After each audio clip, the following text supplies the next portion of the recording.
everybody. The meeting will please come to order. Are there any closed session items from the floor?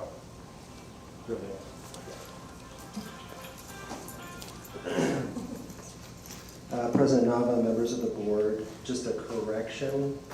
So under student discipline cases, item B6 for student number 2324-25, it should be suspended expulsion and not expulsion.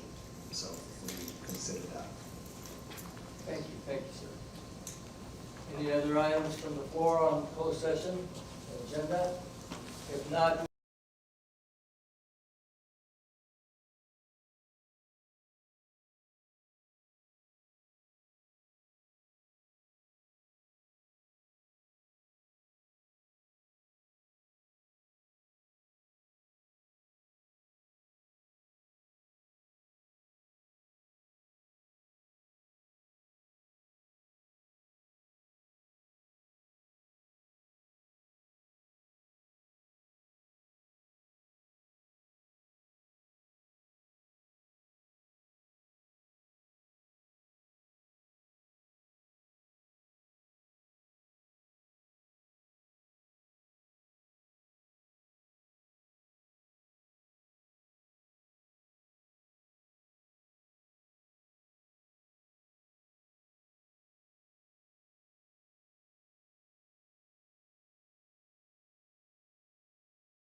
evening. Welcome all teachers and all parents and everybody. Thank you for coming to our board meeting. Roll call, we have all 7 board members here. We have Student Representative Joseph Gardia from McNair. Welcome to Logan Sweetman from Tokyo High School. Welcome. Please rise for the pledge.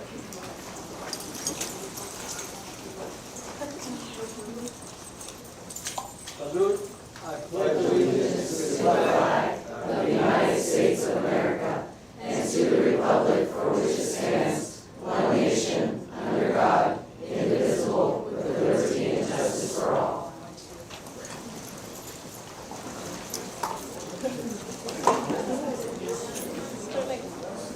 A report on closed session items. Placement of non-public school students. Mr. Porter motion, Mr. Alexander second, that the board approve placement of non-public school students, new number 75 and number 105 by the following vote of 7-0. Conference with legal counsel, anticipated litigation, claim 629229. Ms. McFarland motion, Mr. Stroll second, that we approve the claim of 629229 by the following vote of 7-0. Conference with legal anticipated litigation number 629573. Ms. Ball motion, Ms. McFarland second, to approve the claim 629573 by the following vote of 7-0. Conference with legal counsel existing litigation. Ms. Ball and Ms. McFarland, Ms. Ball motion, Ms. McFarland second, and the board approved case OAH 20230704222 by the following vote of 6-1. You need to know the one, Mr. Porter. That concludes my report on closed session. I'd like to have a action here. We are saddened to share that Richard Ornelas from the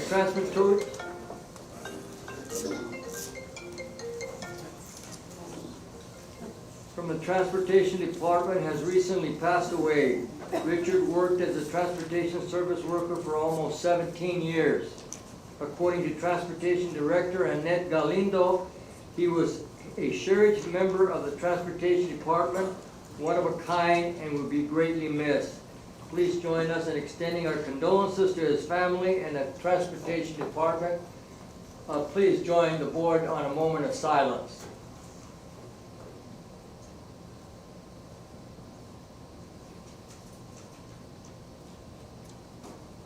Thank you.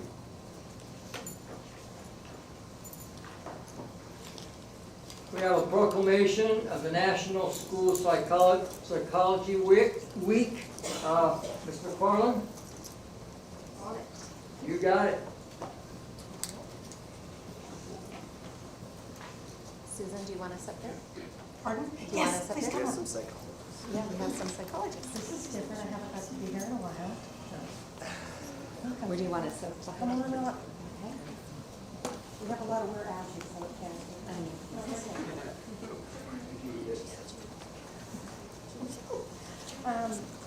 Before the Board of Education of the Lodi Unified School District of the County of San Joaquin and the State of California, the proclamation is for the National School Psychology Week, November 6th through the 10th, 2023.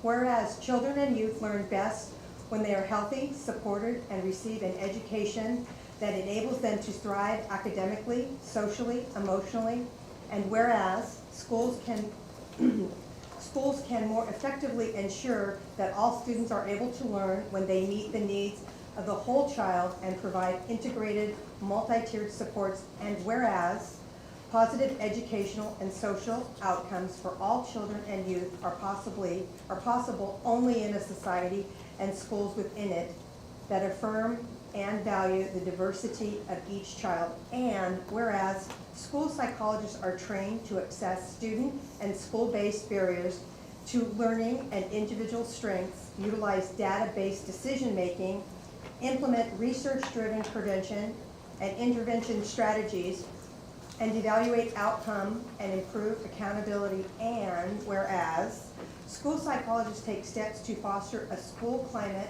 that is supportive, inclusive, safe, accepting, and respectful towards all persons. Now therefore, let it be resolved that the Lodi Unified School Board of Education joins the nation in celebrating November 6th through 10th as National School Psychology Week by taking this opportunity to acknowledge the hard work of the district school psychologists as we continue to recognize students and educational systems in Lodi Unified School District. We as the members of the Lodi Unified School Board of Education do hereby proclaim the week of November 6th through the 10th, 2023 as National School Psychology Week. Signed on the 7th day of November by our president, Mr. Joe Nava. Congratulations.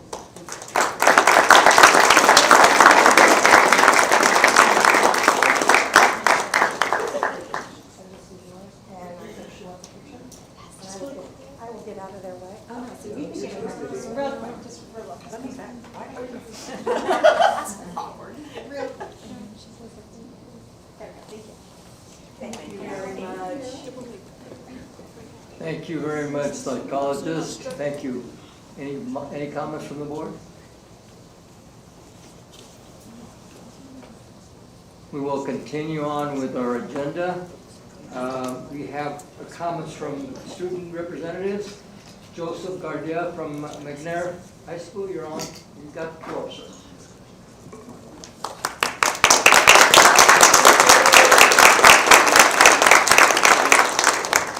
Thank you, Mr. Young, President Nava, and members of the board. I'm Joseph Gardia, the ASB President of McNair High School, and without further ado, I'd like to share our report. To start off my report, I'll give an update on our student leadership. Student government is working on ways to improve our communication with students and staff, as always, and now our student government has started preparation for our snowball rally in December. Our theme is A Winter's Dream, and our Spirit Week will run from December 4th through December 9th. McNair's Link Crew held an Escape the Night event, and it was a huge success, and it saw nearly 300 students come out and participate in some spooky fun. Now our Link Crew is working on planning their next big event for the December season. McNair Student Government held a free screening of Tim Burton's Corpse Bride, and we saw around 40 students come out and enjoy a movie with concessions, and we hope to see some more students show out in our next free screening. Now we're planning to hold a karaoke cafe on November 17th. And it's our plan to hold like small little events like that every now and then just to give our students something free to attend to, you know? And now for some more personal matters. McNair is currently grappling with the aftermath of a district directive given to us that prevents the senior class of 2024 from moving forward with their planned senior grad night trip. Our class of 2024 is working very hard to make work with a very fragile student culture, and as they are attempting to salvage some type of senior grad night trip. Apart from this dismaying news, the classes of 24, 25, 26, and 27 are currently planning their ideas for the hallway decoration competition that we hold every Spirit Week. Now for some even better news, I'd like to recognize several staff members who are veterans of the United States Armed Services, and I'd like to recognize them for their service to our nation and their dedication to create futures for our school students. First, Mr. Brian Nesmith. Second, Mr. Ishmael Medina from the U.S. Navy. Third, Miss Catherine Ollenberger. She was an airman and was in the Air Force Reserves. Fourth, Mr. Bora Sam, U.S. Army. And fifth, First Sergeant George Villa. He served 33 years in the U.S. Army. To follow up with those recognitions, I'd like to recognize McNair's fall athletes and coaches and everyone who played a part in making the fall sports season one to remember. And for our sports, McNair's boys football ended their season 5-3 in league standings. McNair's girls flag football, first ever girls flag football at McNair, finished their season 6-3 in league. And they actually went to playoffs, but they didn't make the first game, but it's still a huge feat to go to playoffs. McNair's League of Legends esports team is currently in a bracket for a tournament to compete for the League of Legends Championships, where we hope they'll bring back another banner for us this year. McNair's winter sports teams are getting ready to soar for this season and wipe out the competition. Finally, McNair's upcoming activities and events. McNair's 6th annual Hogwarts Hullabaloo will be on November 18th, and I invite all of you guys to go. Everyone is welcome to go. Tickets are $20, and that includes a catered meal and a show. We decorate the entire inside of our school like Hogwarts, and our students and staff throw on a little play. Finally, McNair's next American Red Cross blood drive will be on December 1st, where we actually hope to hold our title as the top blood donating high school in Northern California. Thank you for your time, and that is currently what's happening at McNair.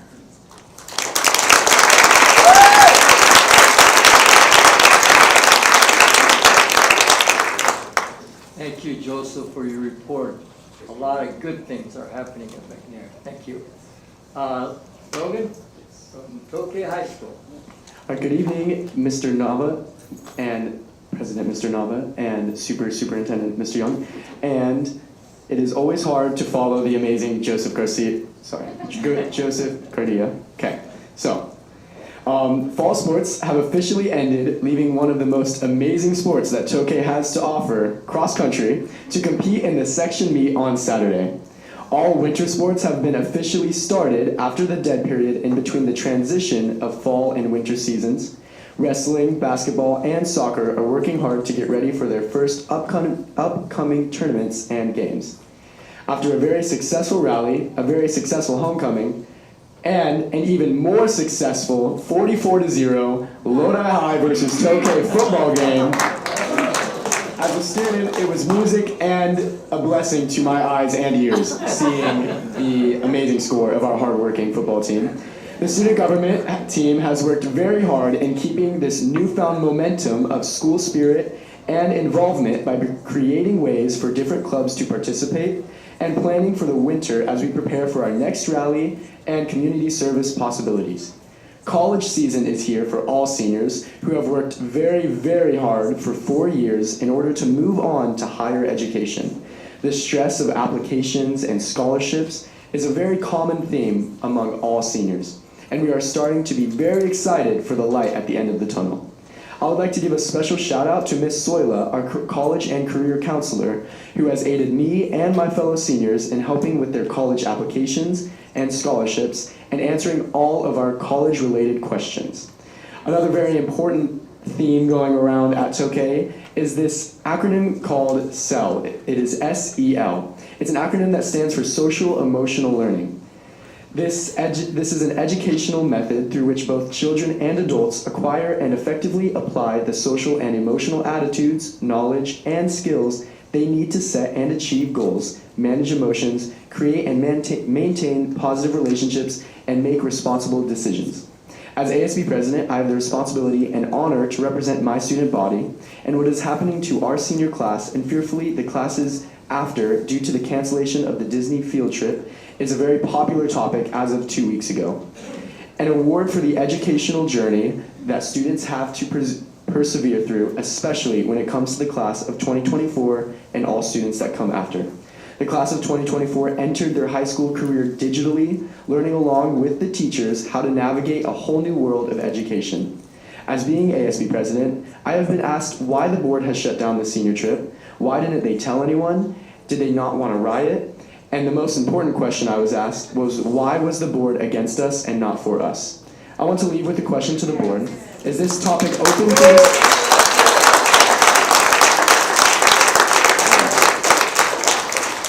I want to leave with a positive question. Is this topic open for discussion in order to find alternatives for our seniors and future classes? Our effort to graduate is worth something. Yes.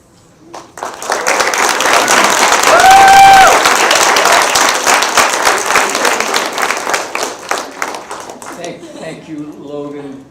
Great things are happening also at Tokyo.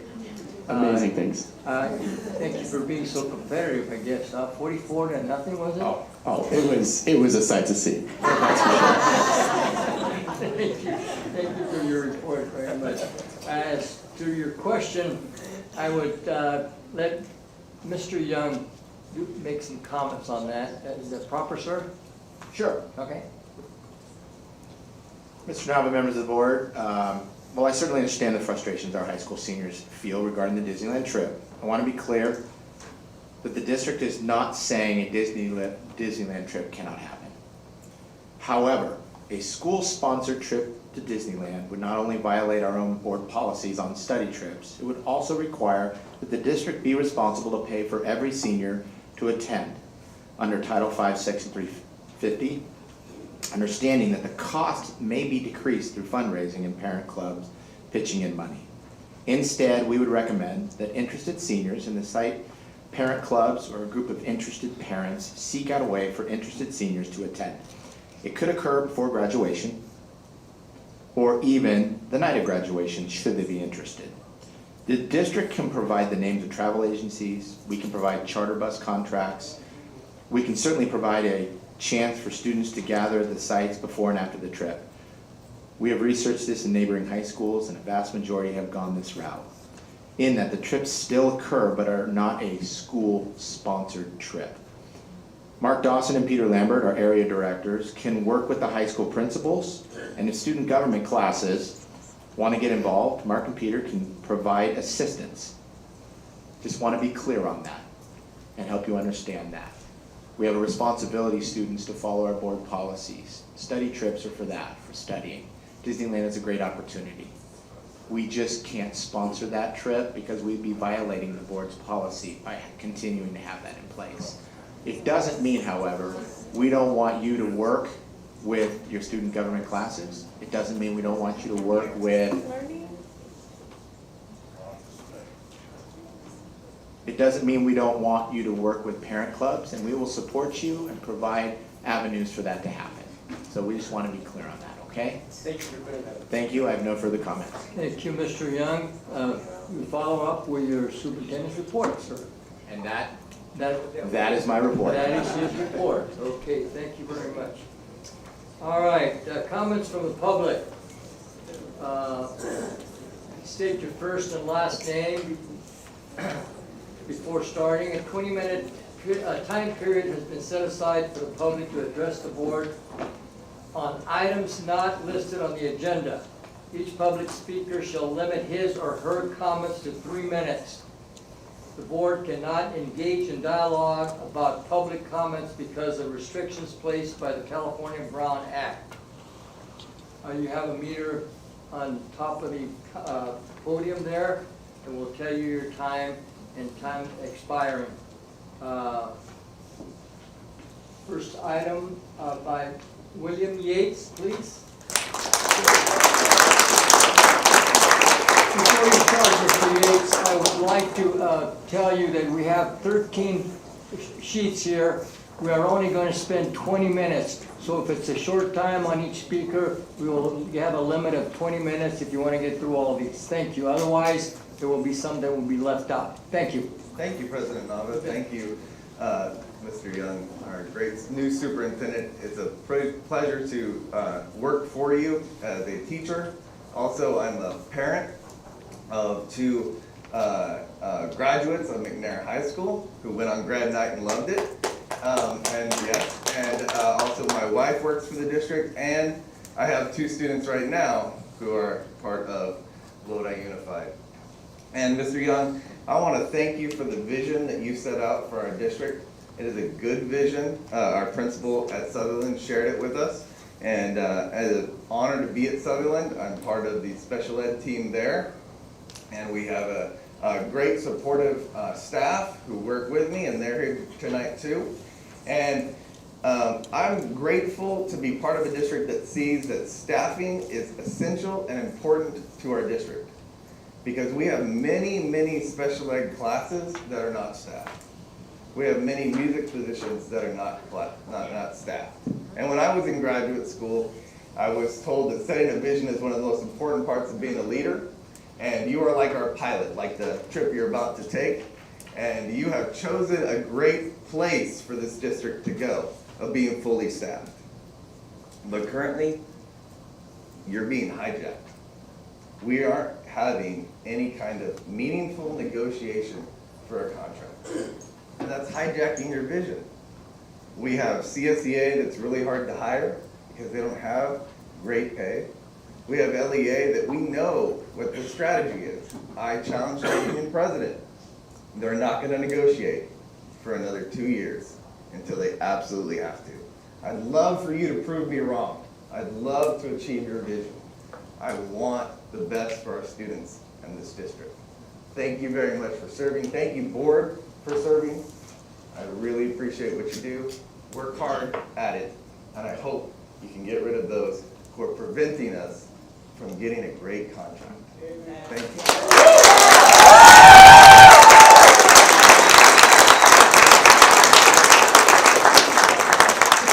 Thank you, Mr. Yates.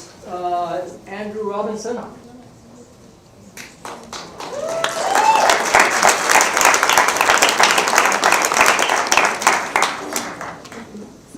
Board, Superintendent Young.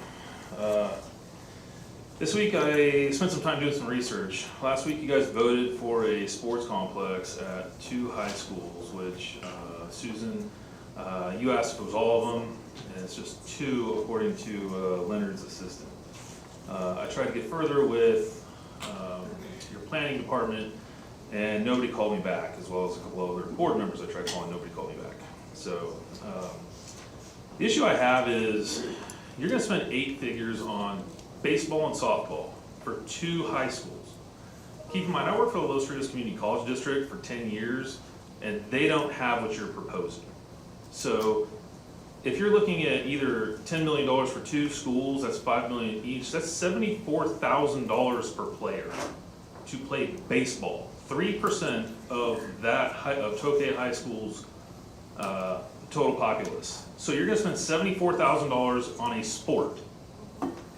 That makes absolutely 0 sense to me. And I get that that's not a pay issue, but it's probably coming out of an infrastructure and probably a maintenance fund.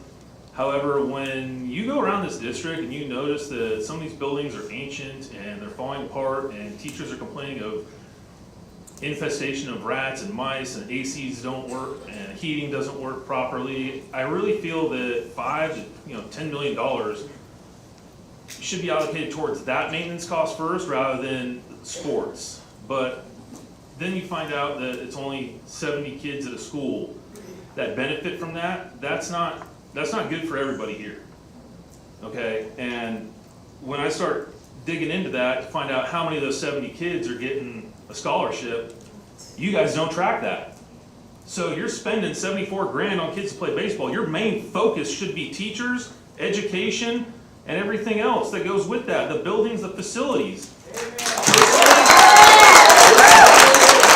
And if this is what the money, the taxpayer money's going to, then I'm sorry, your moral compasses are so fucked, I'd be surprised you can even find your car tonight. This is absolutely atrocious. You have $150 million in unallocated funds. I have time. $150 million in unallocated funds that can be paying for teachers to keep students coming here, and you're not doing it. And I'm just getting blown off. 6 months of my time coming down here every Tuesday night. Not one phone call, not one email, not nothing. So I'm sorry, Mr. Nava, if I'm pissed off, but when I'm sitting here just begging for a teacher, begging for these teachers here and the paras that help teach my daughter how to do life in general, and you're just like, I'd rather see some baseball, some softball fields would be really cool. I'm sorry. If this isn't going to get addressed here, I'll figure out a different way to deal with it. Because this is a waste of time. I personally feel for these teachers, and I fully support them doing a walkout if that is what they intend to do. Because I think what's going to happen is you'll finally get businesses calling down to this district saying, pay those teachers, we need our workers back.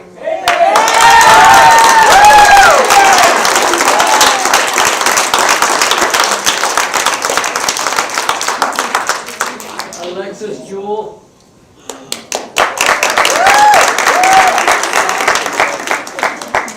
Good evening, Mr. Young and President Nava. I am Alexia Jewell, the senior class president of Ronald E. McNair High.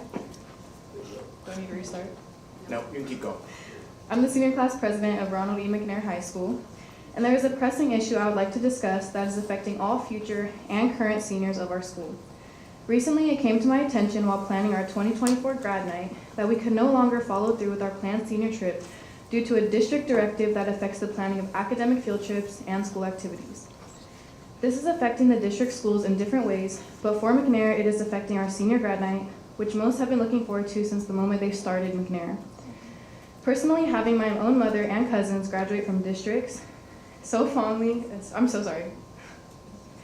speaking so fondly of the senior grad trip, spending time with their friends and making core memories that have stuck with them for years only made me more excited to start my own. Unfortunately, my 2019 8th grade year, COVID hit and we had no 8th grade promotion and had to miss out on our first year of our high school experience. Having to be informed about possibly missing out on our final senior trip was extremely discouraging. Although we may be able to move forward if parents step up and organize this trip, unfortunately at McNair we are challenged with low parent participation and involvement. It also raises the prices from our original price at $350 per student to $480 per student using a third party. Without the school's approval and support of this trip, it's incredibly challenging and unlikely we will be able to do any comparable trip for the same price and experience. My senior class has been working hard and is getting ready to graduate, and I strongly believe that we deserve one final celebration for this class and all upcoming seniors, so we can experience the joy previous classes have had. I strongly insist you look into this issue, and thank you for your time.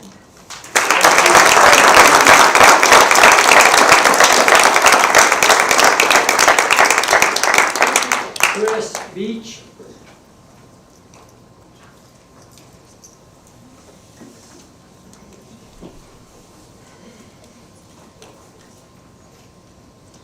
Good evening, members of the board, Superintendent Young. My name is Chris Beach. I've been in this district for 17 years. Currently, I'm a kitchen manager at an elementary school. And I'm here to talk to you about bargaining. When we bargain with the district, it seems to us as if the district team does not really have authority to bargain. Authority to bargain usually comes in the form of, okay, start here, but we're okay if you wind up there. They come in with their proposal, and that is the end of it. There's no movement on the other side. Every single question has to come back to the board for direction. That's not authority to bargain, that's authority to present a proposal. That is not how it's supposed to work. You need to give them a range. They have to be able to move. We come in and we try to move. I'm disappointed that one of our meetings, there was an idea or concept thrown out from the district side that we took and ran with. We did a working lunch to try and do stuff to work with that. To come back to the next meeting and told, we're sorry, we couldn't get direction from the board on that. The integrity of our salary schedule is important to us. And when we see on the district's proposal that they want to pay some paras more than others, you know, regular paras make this much, other paras make more because their job is that much more complicated. You can't pay the lower one higher than the one above. It's like saying, I want to pay the vice principals more than a principal. Your principal's going to ask to be downgraded real fast. That makes no sense whatsoever. Now, you've also heard the story of the boy who cried wolf. Wolf, wolf, no wolf. Wolf, wolf, no wolf. Now there's a wolf, nobody comes. Switch this over to Chicken Little. The sky is falling, declining enrollment. The sky is falling, declining enrollment. Record-breaking carryover year after year after year. The two of them do not go together. You cannot tell me, I got no money, record-breaking money left over. It doesn't work like that. You have the money, use it.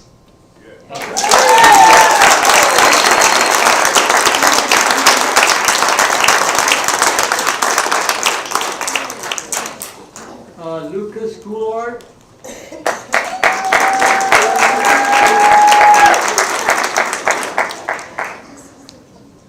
Good evening, President Nava, members of the board, and of course Superintendent Young. For those of you here that don't know my name, I'm Lucas Goulart, and I serve as the board representative for Lodi High School, alongside my fellow board reps in attendance. But today I come to this podium not as the board rep, but as a concerned student who feels disadvantaged. With the emergence of the COVID pandemic and the successive fall of my 8th grade year, my classmates and I were hit with the news that our 8th grade promotion trip would be no more. Unfortunately, we're seeing now that this is a possibility for us once again. First, before I go into my whole spiel, I'd like to thank Superintendent Young for giving us more insight and more input about the current situation. And we look forward to working with this district and you as we navigate this issue. You may brush off what I have to say as a manifestation of my bias as a senior, or you may consider my point of view, the point of view I believe is of hundreds of others, as a legitimate concern. I encourage you to go with the latter and hear our piece. The issue I have with this decision is equitability. As a district, it is imperative to provide equitable opportunities for all of the 27,000 students at all levels. In my opinion, this decision will prove to be a significant hindrance to organizing this trip for the graduating classes of today and tomorrow. In the past, when the trip has been sanctioned, creating this experience for our seniors has been easy and accessible. Now this decision will be an obstacle and will continue to be an obstacle. To me, that is inherently inequitable. Secondly, I don't feel as though this decision was made cooperatively with the entirety of the stakeholders involved. As a student, I wasn't encouraged to be involved in this process, nor were the other stakeholders throughout this community. As a result, we have come to this point where school staff, parents, and most importantly, students are confused. Having had an accessible means of planning the grad trip stripped away from us without a dialogue between all parties is concerningly contradictory to the bylaws this board and the district are expected to follow. Bylaw 9261, Code of Ethics, states under Section C that the board shall encourage the ideas and opinions from all citizens of the district and endeavor to incorporate their views in the deliberations and decisions. I find it difficult to acknowledge this decision in its entirety when it doesn't seem that this code was properly followed. Many of the seniors graduating this upcoming spring have been with this district for many years, some even a decade or more. I myself have been a student here for 13 years. It is not beyond reason to say that it's the least the district can do to provide an uncomplicated opportunity to coordinate one last event that is far more than a trip to Disneyland. This experience is likely the last opportunity many of our students will have to make lasting memories with the friends they've grown up since elementary. I understand that it may not be impossible to put on this trip without the support of the district, but I ask you, please, make it probable.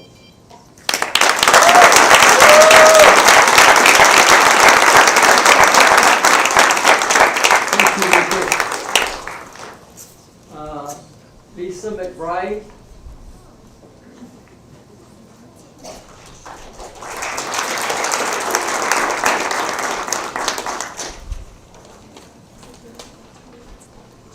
Good evening. My name is Lisa McBride. I'm a retired teacher, the parent of an autistic individual, and a special education advocate. I came this evening to address the crisis within the Lodi School District with regard to your special needs population. I am holding a series of IEP workshops to educate the parents of our community on the very challenging ins and outs of special ed laws and the rights within that realm. In doing so, it has come to my attention that there are several truly concerning issues within the district. The first is the horrifying shortage of qualified SPED teachers, 30 plus by last count, and rumor has it over 100 paras as well, within the staff at LUSD. Not having the specially trained and certificated experts in the SPED classrooms is a travesty for the students being cared for by unqualified, untrained, and inexperienced substitutes. By no fault of their own, those who have signed up to sub have been thrown into an area of critical expertise without the necessary tools to do so with any level of competence. This dangerous practice leads to moving students from site to site, teacher burnout, data and progress not being collected, a compliance issue, IEP goals not being developed or followed, and even students being disciplined for behaviors consistent with their disability, instead of seeking behavioral support. Inexperienced paras, while a warm body in a SPED room, are also putting both teachers and students at risk by not being able to provide appropriate supports within these intricate classroom settings. Secondly, it's a grievous concern that there are shortages of service providers for the SPED students, causing the direct service minutes listed within their IEPs not being adhered to, and behavioral assessments and plans not being created or implemented. That makes the district out of compliance and at jeopardy. If there are not enough staff within the district to provide the services, SPED law dictates that the outside contractors must be hired to make up for those service minutes listed within each child's IEP. privately contracting direct service providers and being out of compliance risk a substantial financial burden to the district that could be avoided simply by hiring and paying professionals a competitive wage commensurate to the surrounding districts for their services and needs to stand compliant. Doing so avoids paying exorbitant costs for contracting out or possible legal actions brought by parents who have children whose needs are not being served. There are too many other red flags within the IEPs brought to my workshops to go into within my 3 minutes, but it's very clear that immediate action must be taken to attract quality, qualified teachers to LUSD. It will continue to negatively impact your student community, your teacher community, and the parents within this district to not take swift, positive action to make sure your schools fall no further out of compliance. It is your sworn duty as trustees to see to it that this educational institution meets and exceeds the needs of all its students, regardless of their abilities.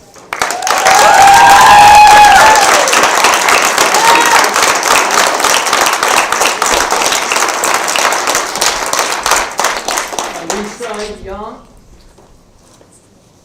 It's Y-O-N. Hey, go ahead, Lisa.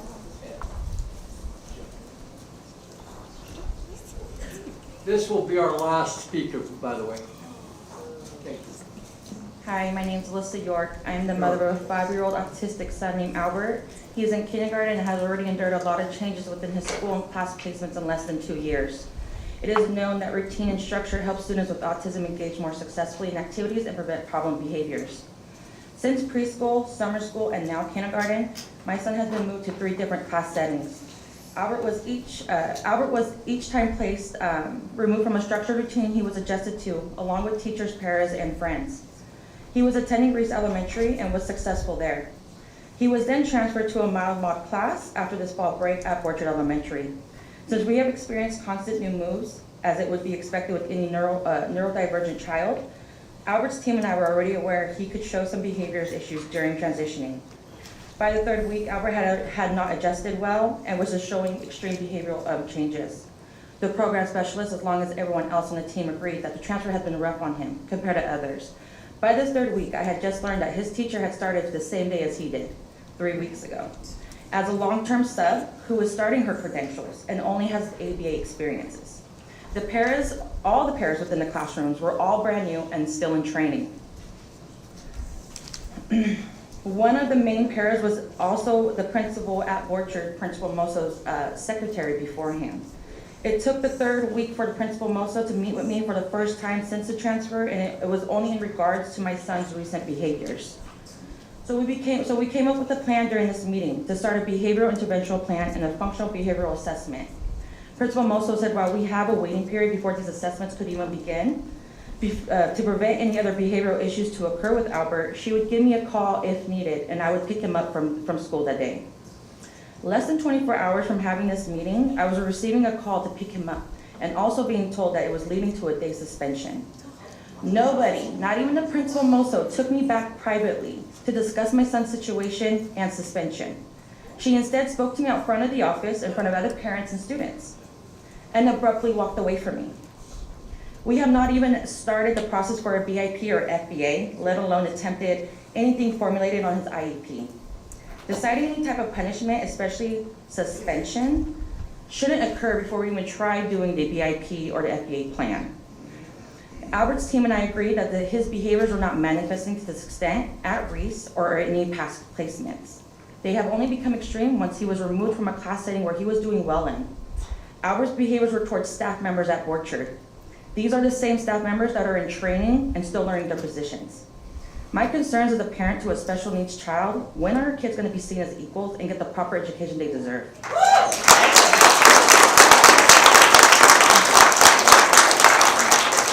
Our special needs classes are losing valuable teachers and para-educators who have the credentials, the history, and years of experiences. Because of the lack of funding to the SPED classes and the improper adequate help within these classrooms and the ratio of students that they're being placed compared to the help that they are getting within these classes. These teachers are leaving these positions and our students and our children are suffering from it. They deserve a competitive salary rate. And instead of LUSD giving these teachers their salary rate they should deserve, they are contracting out to third parties like Maximum Healthcare Services, where they only get a few hours of video training. My son is a prime example, along with many other students within the SPEDS classes that are suffering from the lack of support and proper help from the LUSD. Thank you.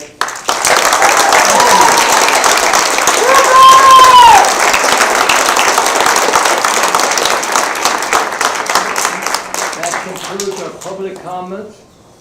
Public comments on agenda, consent agenda A. A public and student representative may address the board on consent agenda A. Routine business, each public speaker shall limit comments to 3 minutes. Anybody would like to speak in any items on consent agenda A? Being none, Board of Education, anybody want to pull any items on the consent agenda A? No items being pulled? President Nava. Oh, Mr. Khan? President Nava, members of the Yes. board, Superintendent Young, if I may, I'd like to pull item A10. A10. Yes. Okay, very good. Thank you, Mr. Khan. I need a motion on the rest of the items, please. Motion to approve. Motion by Mr. Porter to approve. Second. Second by Ms. McFarland to approve. Student vote? Aye. Aye. Board vote, please.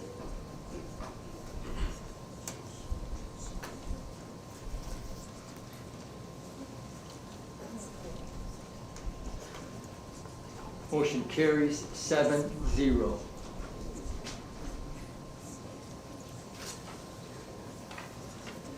Consent agenda B, student discipline cases. Any comments on student discipline cases? Board, need a motion. Move to approve by Mr. Knaxek, second by Mr. Stroll to approve consent agenda B. I'm sorry, Mr. Nava, Yes. we want to remind you that that one specific item was changed from an expulsion to a suspended expulsion, so can we please pull that? That's item number B6. B6, okay. Yes, please make a motion to pull that. Motion. Ms. McFarland made a motion, second by Mr. Porter to pull item B6. Let's Thank you. vote on that one first. Students do not vote on student matters. Board vote. Yeah, it'll take 1 second, just to, so that it's public. It was stated that was originally an expulsion, is now a suspended expulsion. Thank you, sir. Board vote, please. You were voting on the full discussion, correct? Item B6. I need to make a motion. I made a motion to pull it, and Ms. now I need- McFarland made a motion to pull it, Mr. Porter seconded. and now I need to make a motion to approve B6 to a suspended Correct. expulsion. That's correct. You're gonna vote on B6 as a suspended expulsion. That is amended motion then. That is correct. Okay, the amended motion is. Do we have to vote on pulling it? It was pulled, you don't have to vote on pulling it. It was pulled, and now a motion has been made on the amended B6. Okay, may I need a second, please? All right, Mr. Porter, second. Students do not vote on student matters. Board vote, please.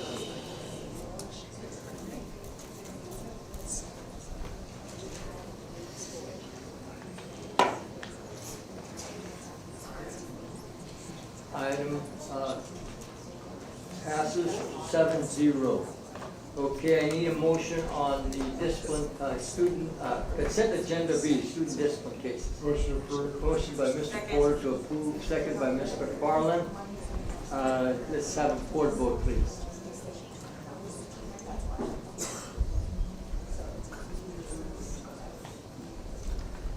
Motion carries 7-0. Okay, other actions on other action items. Item OAI L1 AB 1200. Mr. Khan. Thank you, President Nava, members of the board, Superintendent Young. Before the board is the requisite AB 1200 documents for the LUSG settlement. This is required under. May we have attention, please? Excuse me, Mr. Khan. I can't hear Mr. Khan speaking with the noise made. Thank you. So this is required under AB 1200 and two government codes, and serves the purpose of identifying the exact cost of the settlement. Any comments from the audience? Any comments from the board? Motion. I'll motion. Motion by Mr. Stroh, second by Mr. Knapsack. Student vote. Aye. Thank you. Abstain. Abstained by Mr. Garcia. Thank you. Board vote, please.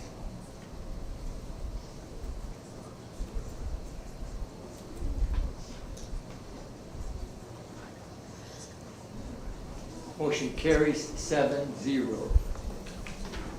Other action items? President, I'll members of the board, Mr. Young, before you is the tentative agreement between Lodi Unified School District and the Lodi Unified Supervisory Group. We're asking that you approve the tentative agreement reached with this unit. Okay, any comments from the audience? Let's comment on the first one, approval of tentative agreement for Lodi Unified Supervisory Group. Hi, Ann Smiley Garcia, teacher, community member. Brought some of my friends. We hope that the agreement that you offered the supervisory group will keep in mind that your educators that are in the classroom every day and the parents in the classroom every day are still waiting. Thank you. Thank you.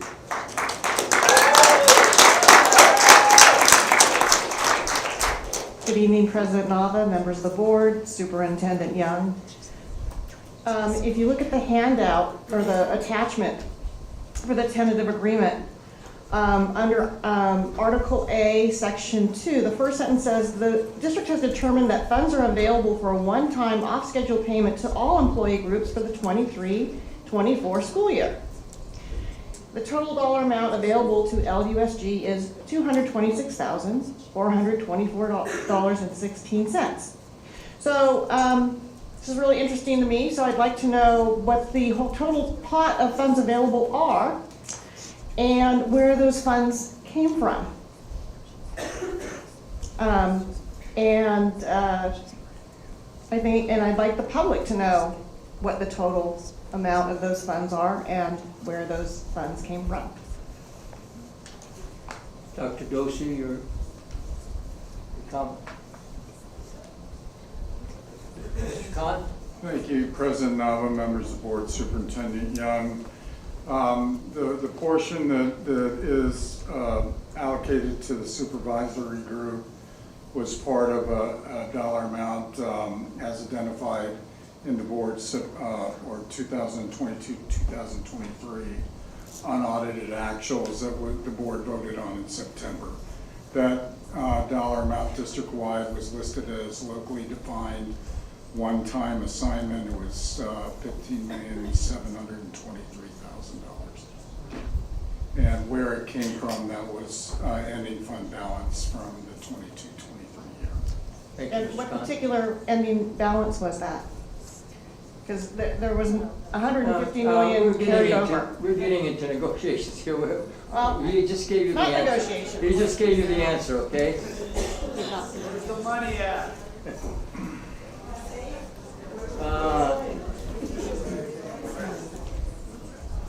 I need a motion, please. Motion approved. Motion to approve. OAI 2. I'll second. Second by Mr. Stroll. Student vote.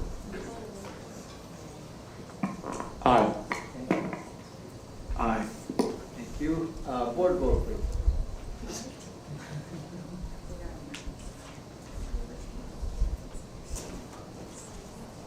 Motion carries 7-0.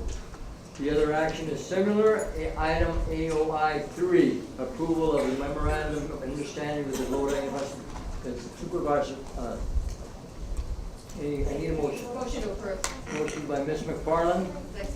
Second. Comment? You have a public comment on this? Yes, sir, that's okay. You may come, Ms. Wise, thank you. Good evening, Mr. Nava, Mr. Young, members of the board. This item here is an item that coincides with CSEA. I did speak on, I'm sorry, I didn't say my name, this is Desiree Wise, with President of CSEA. I did come to the podium and speak on this item when their sunshine came forward. I did remind the group in the room that this would need to come to our table because we do have classified employees that serve as the on-call employee. And that did eventually happened on Tuesday or Monday, but not willingly. And it was kind of disappointing. I just felt dismissed and not heard and had to demand to bargain this item.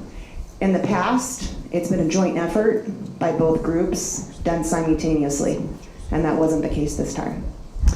Our MOU that we did sign on Monday will come to you at the next board meeting if ratified by our members, and our verbiage is a little bit different. We asked for history to be included and clarity on their pay. B2, I think, is the item. So just, I try to give credit when credit's due, and the other side of that is to share with you when things aren't going the best. And that's kind of what happened here. Thank you. Thank you, Ms. Wise. I have a motion on the table. I need to, who made the motion? I did. Okay, thank you, Ms. McFarland. Second? By Ms. Walsh, okay. Student vote? Aye. Aye. Thank you. Board vote?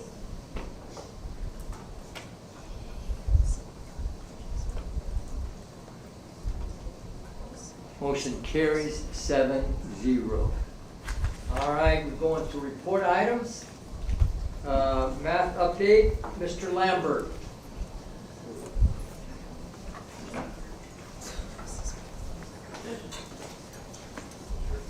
Good evening, President Nava, Superintendent Young, members of the board. My pleasure to be here before you this evening and welcome our staff up as well. We're going to provide you with some overviews of our math update. You have the report in front of you. We're going to provide an update on the math adoption, the achievements and next steps. Also enhance math learning experience, the math CAS state testing and iReady diagnostic updates. We'll also provide a spotlight on Lawrence Elementary School. And then we'll also provide some information in regards to next steps with our middle schools and high schools. So at this time, I'd like to introduce Principal Alberg at Lawrence Elementary School and also our Director of Education, Dr. Raphael Selah.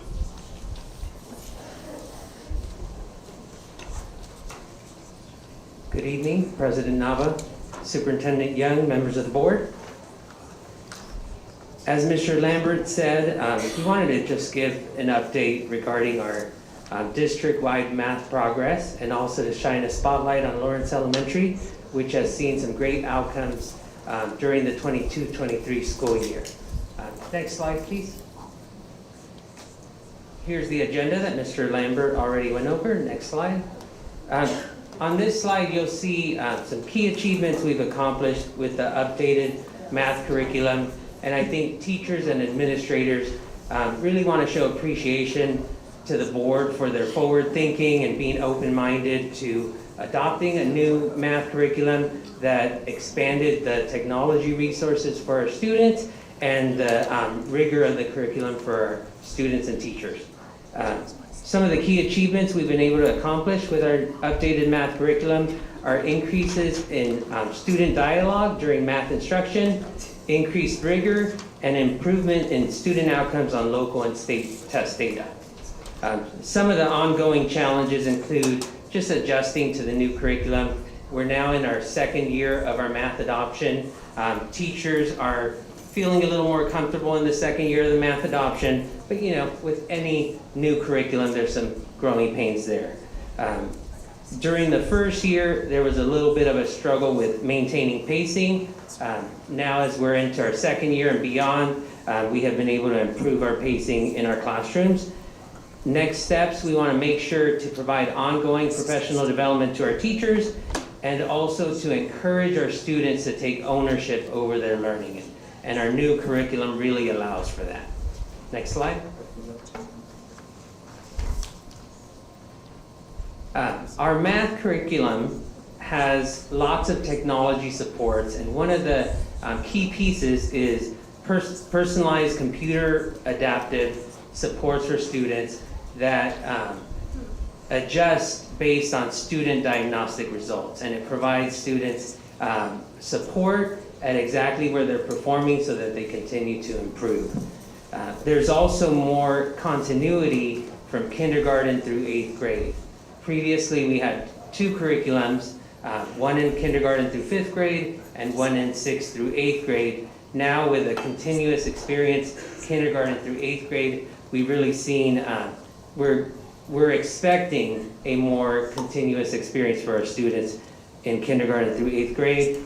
And the last point on this slide, we want to make sure that we're honoring teacher input and getting insight into their experience in the classroom and making adjustments to our professional development and how we're supporting our teachers based on their input. Next slide. On this slide, we see state assessment results. While there was a slight improvement in student outcomes in math, we are happy we did not experience the typical decline experienced during new curriculum adoptions. So even though we didn't see great gains district-wide on our math student outcomes on the CAS state testing, we are happy that we didn't experience a decline because it was the first year of the adoption and teachers adjusting to the new curriculum. Next slide. Here you can get a better picture of how each of our grade levels performed. This slide shows student outcomes by grade level, and you can get an idea of how students performed during the 21-22 and 22-23 school years. Next slide. Along with the state testing data, we also have diagnostic data that's embedded into the math curriculum. This diagnostic is administered 3 times per year, at the beginning of the year, middle of the year, and at the end of the year. And here on this slide, you can see additional details regarding the 5 performance levels that are possible on the diagnostic. Next slide. We were very happy to see that from the beginning of the year in 22-23 to the end of the year in 22-23, our students experienced significant increases in student outcomes on the math diagnostic data. You can see there in the mid or above grade level and early on grade level, we saw significant increases, and we're hoping to continue with that momentum in our second year of our adoption. Next slide. And that's enough of me talking tonight, but next we'd like to shine a spotlight on Lawrence Elementary School. They have really shown great gains on both local and statewide assessments, and Principal Alberg has brought a team of her teachers to give you insights into what changes they've seen in their classes and how the board allowing us to adopt a new curriculum has improved their life in the area of math. So Principal Alberg, you can go ahead and introduce your team and tell us more about your school site. Thank you. Awesome, thank you. As you guys are reviewing the slides, I'm going to go ahead and read my presentation. So good evening, President Nava, Superintendent Young, and members of the board. My name is Christine Alberg, and I am the principal at Lawrence Elementary, and I have the privilege of serving an amazing staff at Lawrence Elementary School. And it's with great joy that I come before you tonight to share some of the remarkable achievements and progress that our school has made during the 22-23 school year, particularly in the field of math. The 22-23 school year was truly a year of overall growth and success for us, and we are really excited. to showcase some of our highlights in mathematics with you guys this evening. One of the most rewarding aspects of the 22-23 school year is the substantial progress reflected in our local data. When we analyzed our local data, diagnostic data from the iReady Performance Diagnostics, the beginning of the year compared to the end of the year, it was evident that Lawrence Elementary students exhibited significant growth with a 21% increase in the numbers of students performing at or above grade level. This growth is a testament to the dedication and hard work of our exceptional staff and teachers. It's heartwarming to witness and the payoff of all of their efforts as we celebrate the culmination of yet another successful school year thus far. While I'm delighted to share the accomplishments of Lawrence Elementary, I believe it's even more meaningful and impactful to hear from some of the educators who have been instrumental in achieving these results. Thank you so much for your time and your attention. And with that, I am pleased to introduce Mr. Emmanuel Vargas, a dedicated third grade teacher at Lawrence Elementary.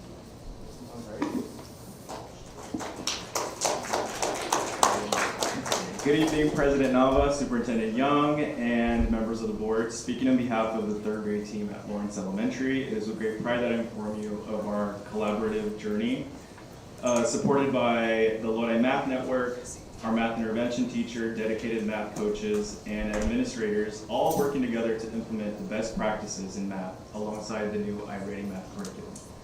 The Lodi Math Network's guidance and resources have been invaluable in helping us understand best practices and provided a different approach in math, a different insight into a different approach in math by building thinking classrooms. That aligned with our iReady math curriculum. By taking this approach, we were able to create a space where students were encouraged to engage in learning conversations by posing questions and deepen their understanding, as well as taking opportunities to model their own thinking, which help build resilience and confidence in solving mathematical problems. In addition, we were provided with various data conference opportunities where we analyzed our students' iReady diagnostic scores, which allowed us to provide a differentiated learning experience that catered to every student's strengths and challenges. By looking at the data, we were able to group students and remediate any learning gaps through small group instruction, as well as utilizing our math intervention teacher, who work to provide additional support to struggling students and kind of tailoring to their approach to meet their unique needs by either pre-exposing them to skills needed in future lessons or working on essential foundational skills needed to be successful and perform at the third grade level. I'm going to go ahead and formally introduce our fifth grade teacher, Sokim Saipram.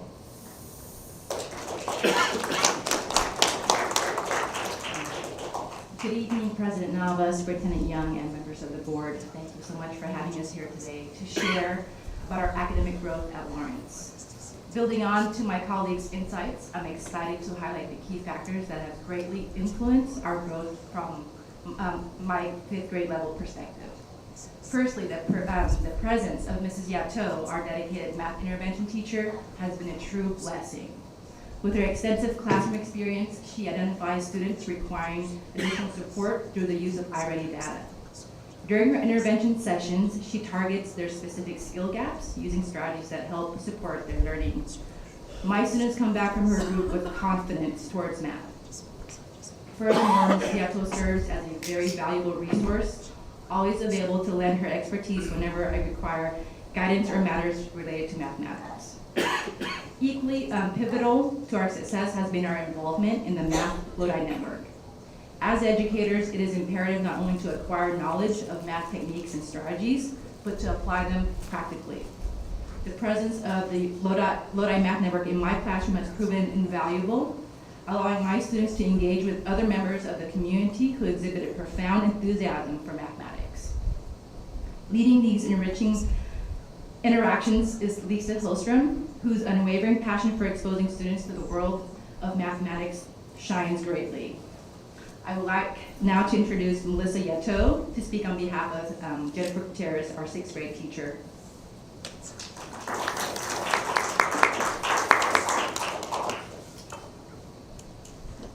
President Nava, Superintendent Young, members of the board. My name is Melissa Yato. I'm reading this statement on behalf of Jennifer Gutierrez, one of our sixth grade teachers who is unable to be with us this evening. Through the diagnostic exam, iReady has provided teachers with a specific prescription to help with the instruction and intervention of math.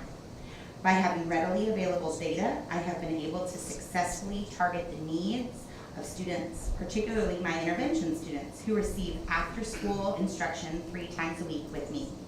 These students are part of a group who is within reach of meeting grade level standards. And this extra help is intended for moving this group of students towards being proficient. At the 6th grade level, it is our goal to send students to middle school who are ready for new challenges in math. iReady has also provided targeted, individualized lessons that are different for every student based on their diagnostic exam results. These individualized lessons have helped fill the gaps that can't always be filled by a teacher with 30 students of varying needs. These tailor-made components have been critical in moving students forward with their math skills, their overall achievement, and by instilling confidence in their ability to be successful in math. That concludes the statement from Jennifer Gutierrez. I'll now read you my statement. President Nava, Superintendent Young, members of the board. My name is Melissa Gatto. I am the math intervention teacher at Lawrence Elementary. It is my privilege to be here alongside my colleagues from Lawrence this evening, and to also be here as a member of the team of math intervention teachers in Lodi Unified, of which there are 7 teachers at Title I schools throughout the district. Our overall arching goal at Lawrence and as educators as a whole is to equip students for future success. We are working toward that end in math by increasing student dialogue during math instruction to further their understanding of each concept. Furthermore, as it was previously stated, we use data provided by iReady along with data collected by classroom teachers to inform our instruction and strategically create small groups. Within these small groups, we are able to specifically target the needs of individual students and support each one in achieving their learning goals. In my role as the math intervention teacher, I provide small group support to over 70 students each day, and spend time supporting students in their homeroom classes during the math instructional block. My colleagues and I collaborate to provide a continuity in instruction to implement new math strategies. Data-driven 21st century instructional strategies are closing the achievement gap and changing the trajectory of students' lives by ensuring our students leave us better prepared for 7th grade math and eventually moving on to earn their high school diplomas. Thank you very much. I now pass it back to Dr. Seha, or Dr. Lambert, or both. Thank you. We'd like to now welcome Tierney Janor, one of our math instructional coaches for secondary, who's going to talk about how this matriculates to our secondary schools. Good evening, President Nava, Superintendent Young, and members of the board. I'm one of our secondary instructional coaches. I was also teaching 7th and 8th grade math at Delta Sierra last year during the first year of implementation, so I'm speaking from both of those contexts tonight. The benefits of the iReady classroom digital components that you've heard about tonight from the Lawrence teachers also have had a large impact at the middle schools. Teachers are excited about the diagnostic data. It allows them to plan ahead and provide differentiated instruction for students who need to revisit their prerequisite skills in order to let them access their grade level content.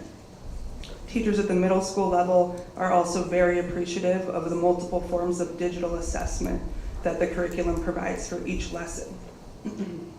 With so many students at the middle school level, the efficiency of these digital assessments and the reports that they provide allow teachers the time to formatively assess more frequently and more specifically. Beyond assessment, the personalized instruction portion of the iReady curriculum is greatly appreciated as a tool to help students fill in knowledge from the lower grades on their own individualized pathway with little to no teacher preparation. In the upper grades, this allows teachers to focus their time and energy primarily on grade level content and more recent prerequisite skills. Middle school teachers have also been carrying out data chats with their students to get involved in their own learning by setting growth goals as they engage in that work. During the first year of implementation, teachers began the building of their discourse-based classrooms. We're continuing that work this year, learning and teaching through problem solving and making connections between ideas in order to build deep understanding of concepts and develop authentic fluency. Teacher efforts this year are focused on building their students' confidence and their ability to express their ideas and understand the ideas of others. Many middle school teachers are also working on using data to implement diverse teaching practices, such as small group work and station rotations, to provide differentiated instruction. We're excited to have a curriculum at the middle school level, which provides support and resources to teachers, students, and families in adjusting to the pedagogical shifts of the recent years. With the passing of the new mathematics framework for California, publishers are going to be developing their courses for the high school level over this next couple years. So we can look forward to a curriculum that, we can look forward to our schools working together to adopt an updated high school curriculum that can provide teachers and students there with similar digital tools and supports for discourse. Thank you. Thank you. If we can please advance to slide 12, and then I'd like to invite Dr. Seha back up for some summary information.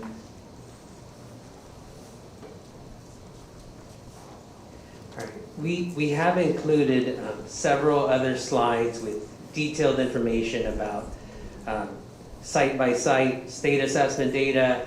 We've also included a unique feature on the last two slides that uses the diagnostic data to predict how students are going to perform at the end of the year assessments. And the last two slides in the report show how our students will perform if they achieve typical growth, and also if they exceed our expectations and reach stretch growth. It shows how we're expecting our district-wide performance to improve at the end of this school year based on our beginning of the year student assessment data. I'm happy to answer any questions, and our Lawrence team or our math instructional coach are also welcome any questions regarding their presentation. Thank you. Any board questions? Ms. Alexander? Yes, first, thank you very much. Your energy is just very, I want to take math. I was curious as to after 2 years, are you still seeing any pitfalls that are kind of where you're getting stuck, or areas that you feel you need extra support in that you could let us know about?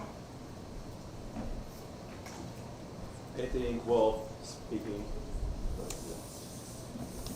speaking for me, this is my 6th year teaching, and by far I think the last year and this year have been the years that I felt more supported in math. So in regards to how I'm feeling, like I think what we have with our math intervention teacher and our math coaches and our data conferences that we're constantly doing has definitely benefited me as a teacher to be better for my students.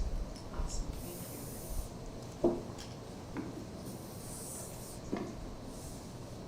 I would just also like to add, you heard both of my colleagues mention the Lodi Math Network that's provided to us by the county, and that has been so important for Lawrence and so many schools in our district to be involved with, and really bring in those strategies that tie directly to our I-rated curriculum.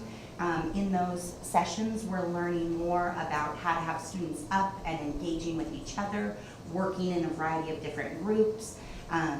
That's forcing them to step out of their comfort zone and really engage with those 21st century skills of being to collaborate and share ideas and understand other people's ideas, all with the goal of understanding math concepts. So not only are we providing math instruction, but we're also weaving in these other skills that are life skills. So we just hope that that support can continue, along with the support, of course, of our coaches. Thank you. Thank you so much. Thank you. Any other questions by the board? Mr. Porter? Yeah, can you go to page 6, please? Mr. Porter, if you would use that microphone, that would be appreciated. Oh, you guys are tired of hearing from me. All right. Page 6, please. On your PowerPoint. I don't know who I'd ask this question to, I guess to Dr. Seha. Would you consider these data here significant or just statistical just normality? I mean, there's no significant change here. As far as the year-over-year state assessment data, Yeah, the data that I'm looking on 3 through 11 there that you have, when I look at the numbers, they're all within 1 or 2%. That's pretty norm for any type of data gathering. yes, I would agree. Where we saw growth, it was nominal growth. No, right, okay. And then can we go to page, and believe it or not, I love math. And I have an oldest son who was he taught himself calculus.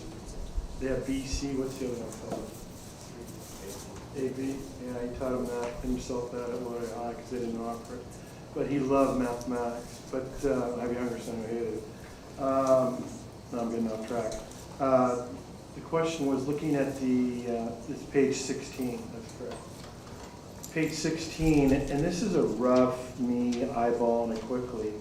We have 27 schools, I believe, that have not met standards for 22, 23. Is that correct? I would have to count them, but I mean, when I say 27, let me clarify, because that was not a good statement. That from 22, let me take my glass out. From 21, 22 to 22, 23, they got worse. 27 schools. Now, again, not significant, and it could be just an abnormality. But that's concerning to me, because I think that's pretty close to half our schools. yes, that's correct. Right. So I'm just curious. We need more data, obviously, before we make any supposition. And as Ms. Alexander said, are we providing you enough for the teachers to be successful with the students in growth in mathematics? Because it's a statewide problem that we are not doing well in mathematics statewide. And I don't know what the root of the problem is, but as Ms. Alexander said, do we have everything? Are we giving you everything you need so that we can turn these things around and make mathematics more applicable for our students and see them successful? Because what I'm seeing now is okay, but we need more data, of course, before I can make judgments. So That's a great question, and I think Tierney Janor, who's our secondary math instructional coach, and she also works very closely with our elementary instructional coaches. She's in the classroom much more than Mr. Lambert or I are. She can provide some insight into what she's seen in the classrooms. One of the people from the trenches. Great, that's what I want to hear. Well, there's one thing that immediately comes to my mind, and I appreciate you all asking the question, and I would love to gather more information and give it to you. The first thing that comes to my mind is we are so incredibly lucky to have our interventionists at our 7 elementary schools. They provide so much support. Our elementary school teachers are ready. They're eager to learn the new pedagogy of math. They mentioned the wonderful Lisa Hillstrom, who left us this year to go to the county office. So we now only have 1 elementary school coach to support the entirety of our elementary schools.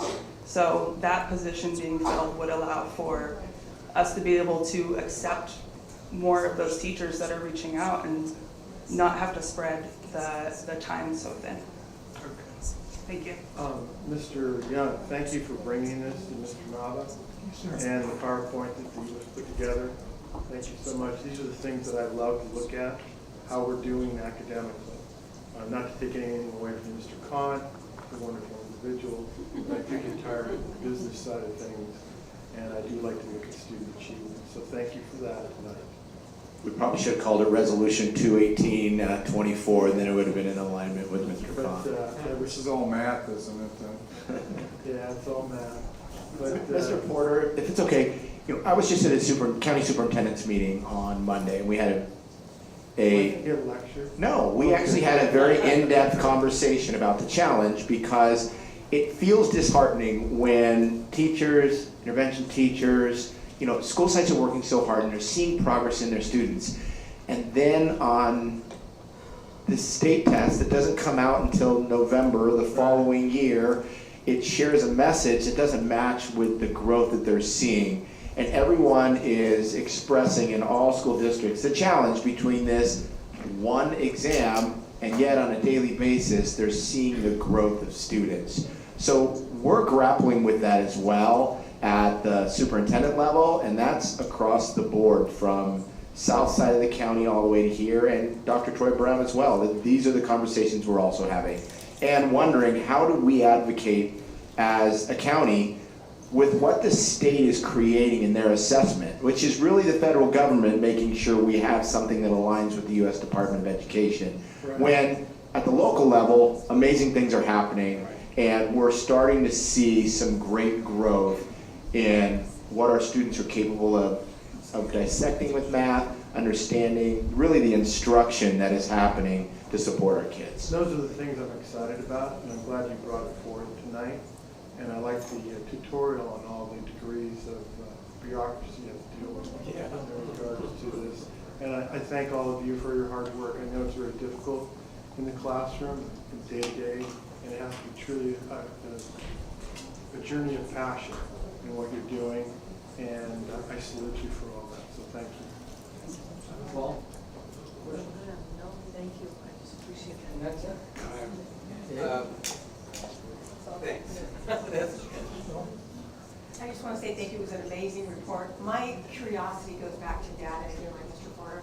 Have you found that a given day, a given month, a given time of day to give these standardized tests, does it matter? Are you finding more positive things? And does it affect, do you think it affects the overall outcome based on the student's mental health, or just what's going on with each student's life?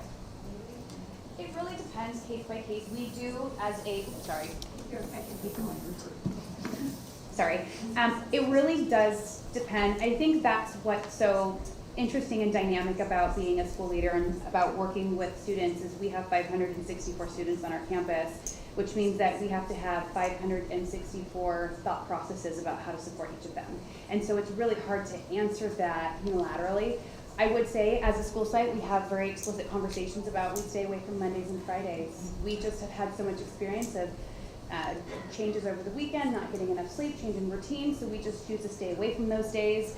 We do look at the calendar. Are there events? Are there local events, Great Festival, Lodi Light Parade, the things that happen that could impact? And so we do take into consideration to try to minimize those impacts, external ones that we don't have control over.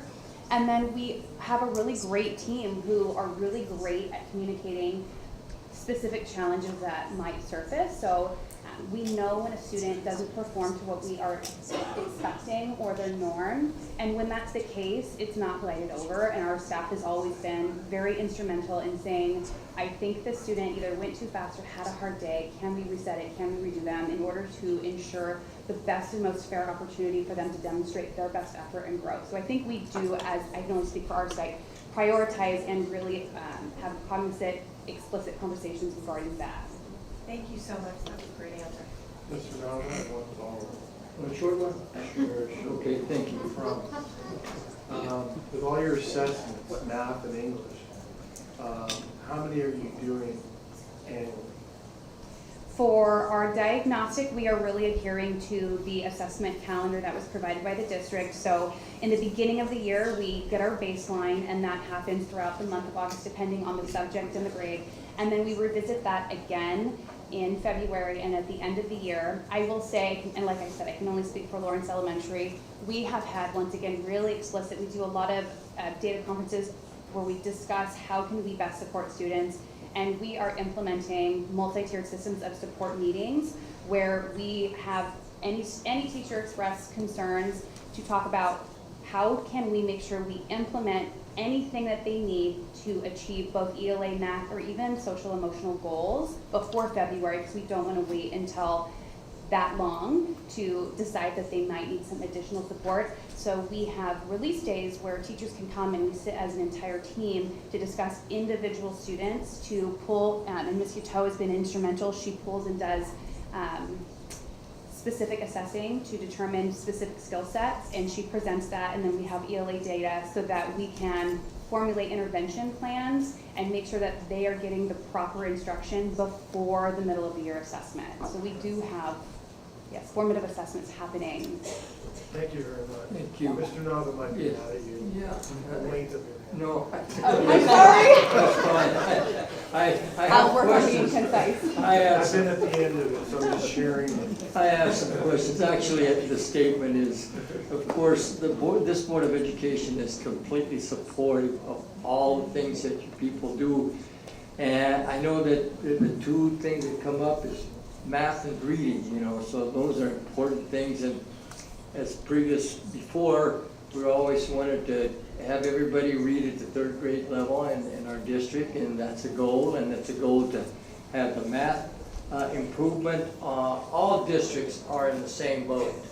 I just had 4 districts in San Joaquin County, and we're ahead of some of them in certain things in the report that we have from the state.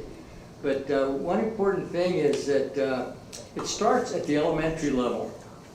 And I'm just going to ask, not a negative thing, but do we have intervention teachers at all elementary schools?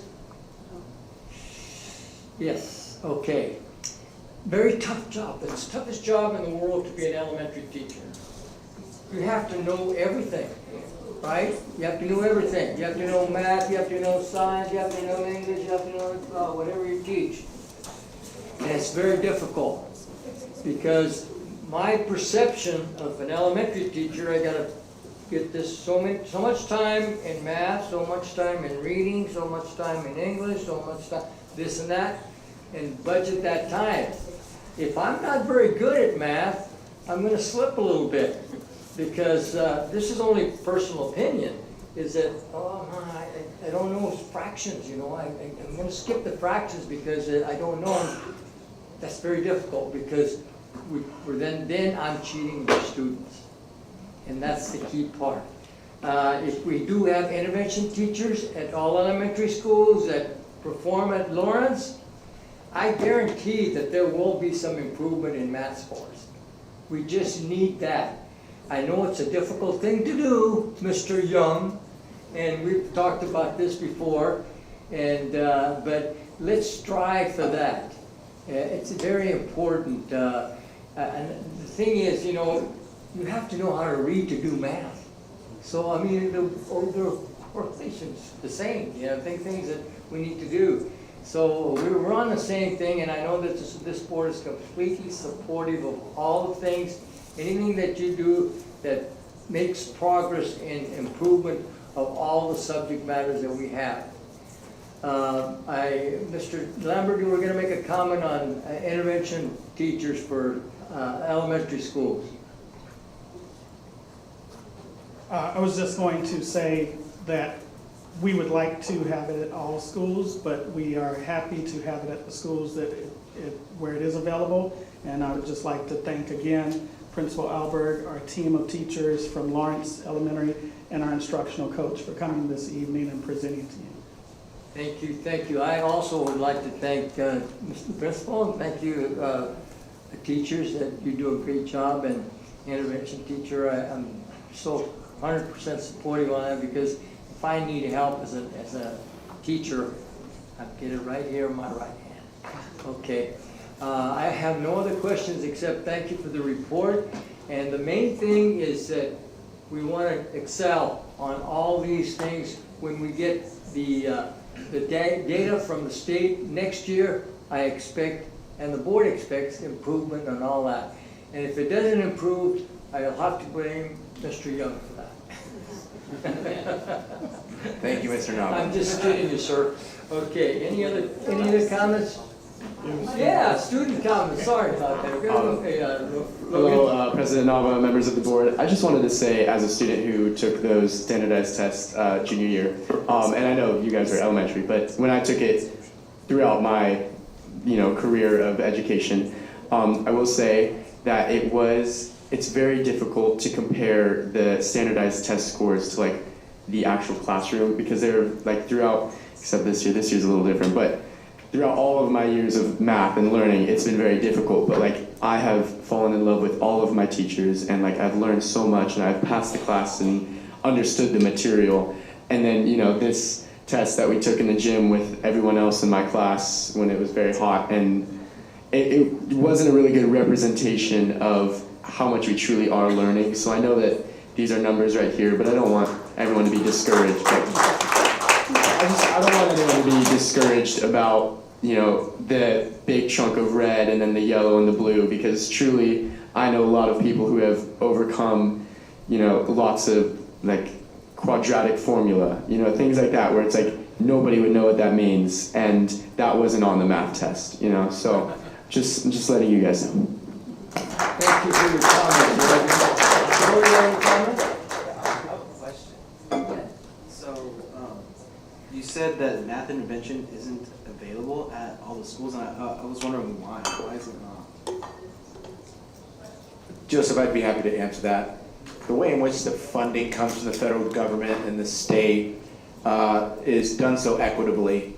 So to look at school sites that have the lowest income, there is additional resources. There's also some indicators when there are schools that are specifically performing at a lower level, that there's money set aside for them to partner with the county and things in that way. So the money's not handed down from the federal government through Title I in the same way. It's intended to target where students are struggling more, which tends to correlate with Title I school sites, where students come in needing additional assistance. So that's why it's not one size fits all, but it's done so more equitably.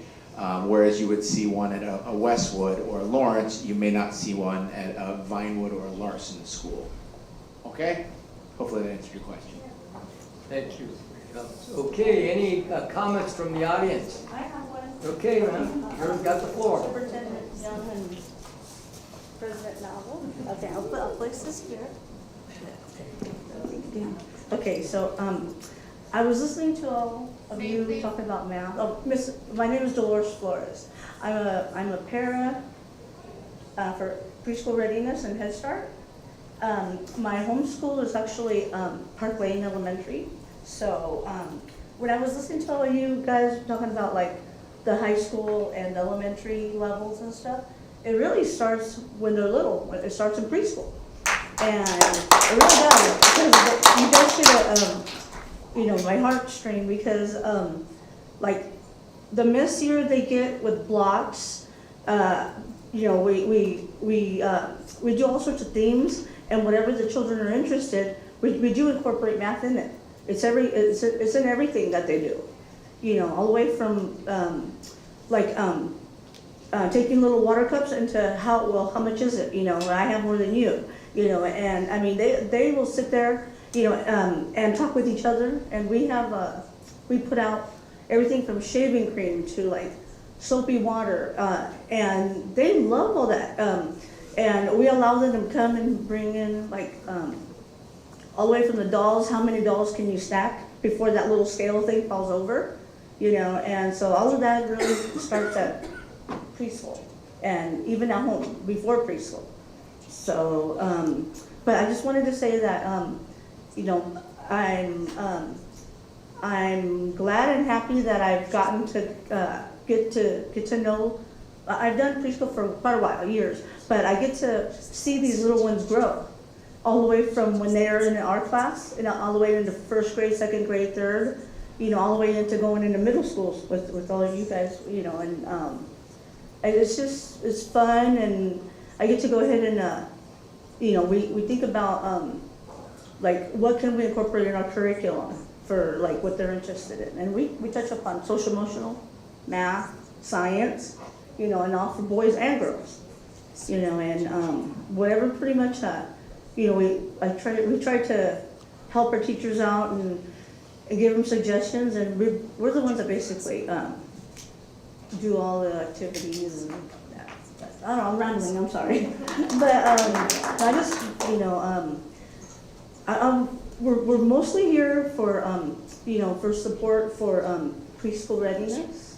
And as you can see, we are not just like babysitters. We have gone to college, we have degrees.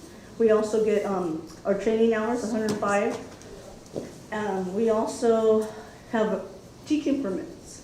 So, you know, we're just not babysitters. You know, we are in there and we're here to hopefully ask to get a raise or be closer to the pay where special ed gets. You know, and we're hoping, please listen to my cry. But yeah, so I love what I do, and I'll continue to keep on getting our trainings. And I'm actually here because of these wonderful ladies that I work with.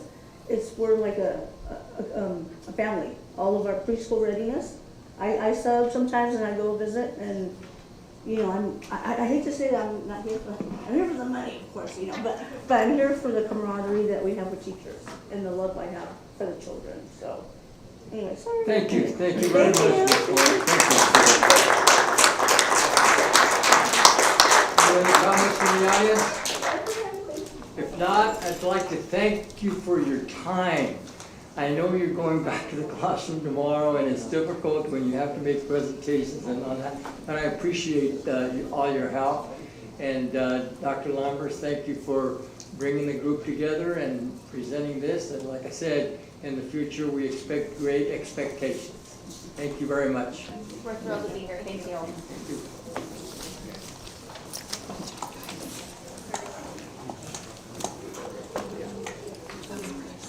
All right, Mr. Young, you got the floor.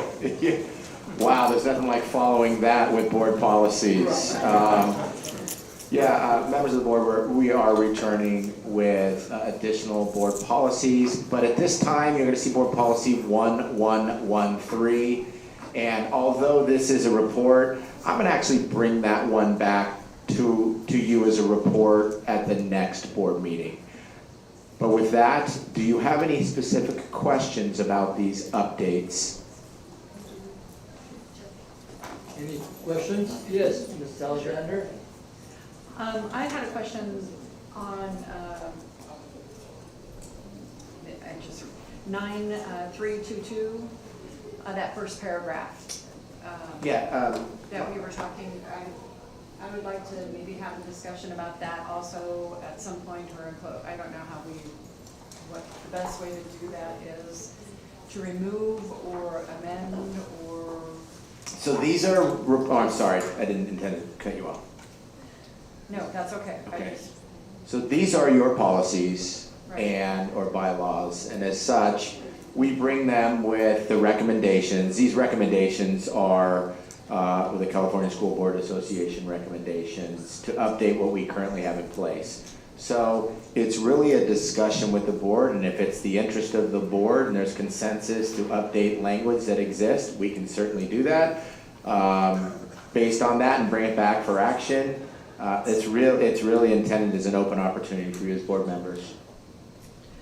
I just was questioning about the agenda preparation. Right, yes. And how that is working. Yes. And the addition, because I don't even know if that's something that we do or continue to do. I know that these haven't been updated in quite a while. And the updates were great, according to what you're talking about, yes, on the preparation. Are you talking about 9323? Or 92? 9322, yes. Mm-hmm. Yes. Specifically page 2, under agenda preparation. Yes.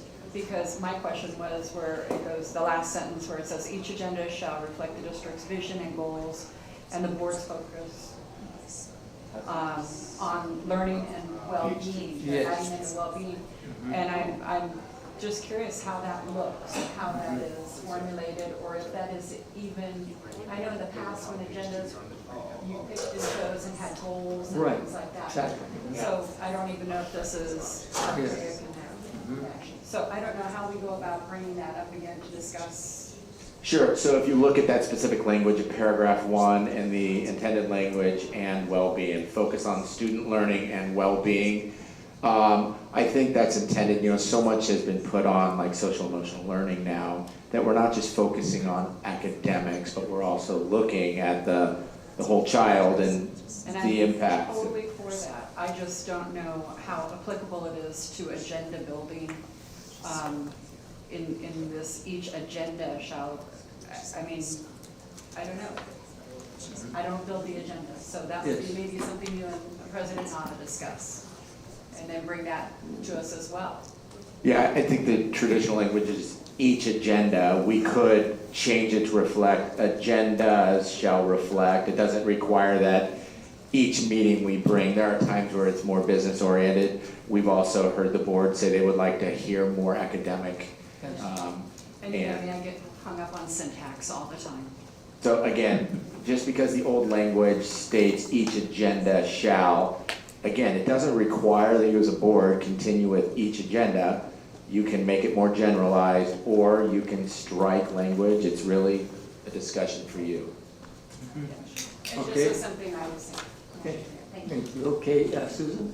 I was just gonna say, Sherry, that when I was president, when you're looking at a board agenda and you're prepping it with the superintendent and you're looking at everything that you have to get on and you've got timeframes to hit, some of it is a shuffle, I wanna call it, for lack of a better word, a shuffle game, because you want things that have there's certain components you wanna hit, but you also have to get the daily business done.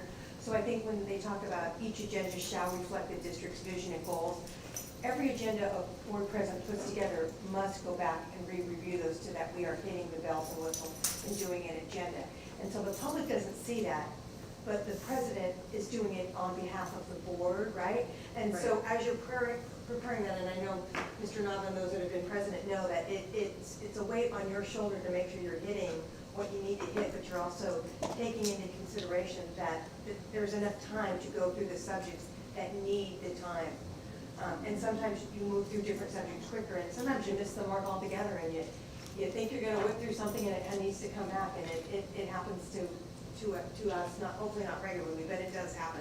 So I think when they put each agenda, I personally like the wording, and maybe the syntax is wrong, but I do think that the vision and the goals we as a board need to make sure that we are hitting our what we're here to do, which is we need to hit our visions and we need to hit our goals, and that's kind of the essence of our job. Thank you. Okay. Now, Thank there's you, more Susan. clarification and looking at it that way. Yeah. Thank you. Any other comments? No more comments? Audience?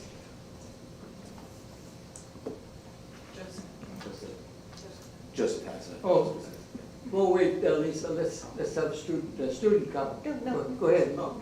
I just have a question. I think it's on, wait, make sure I'm talking, 9322. I believe it is the last paragraph on page 1. It says each regular meeting agenda. So this would affect the regular meetings, and so the special meetings or anything like that, their agenda wouldn't list the address designated by the superintendent, or designate for the public inspection of agenda documents. I want to make sure I know exactly where you are. It is that one right there, yeah. Yes, but which page and which paragraph? Oh, page First 1, page. and I believe it's the last paragraph. Each agenda shall include. Each regular meeting agenda. Second to last. Second to last. Second to last paragraph, Oh, okay. first sentence.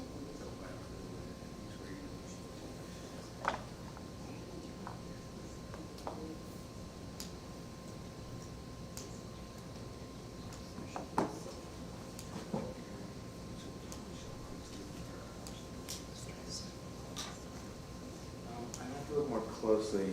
I'm wondering if this has to do with what happens in those closed session items as well. Right, that's- And what we wouldn't yes. want to share that's private. Yes. I think it's Talking speaking about of that. the designation for location. For agenda. You know, mention what happens in closed session. So if it were a special meeting call, not a regular Yeah, meeting. you have a list of them. Say that again. Those can be called on 24-hour notice, you may not have information. Yeah, that's true. No, he said that, it said that. So you may also have special board meetings where it's a short timeline, 24-hour time. We'd like to answer his question. Well, I'm trying to by gathering as many facts as I can to understand all the We're jumping details. with 24/7 doing all that kind of stuff. You want to table this and come back and visit it? No, I can try, Joseph, I can try to get you the answer to your specific question, okay? I can send that to your email if that works for you, to try to understand the details of it, okay? Okay. All right, thank you, Mr. Young. Ms. Wilkins, you got the floor. Thank you. Okay, so I'm glad that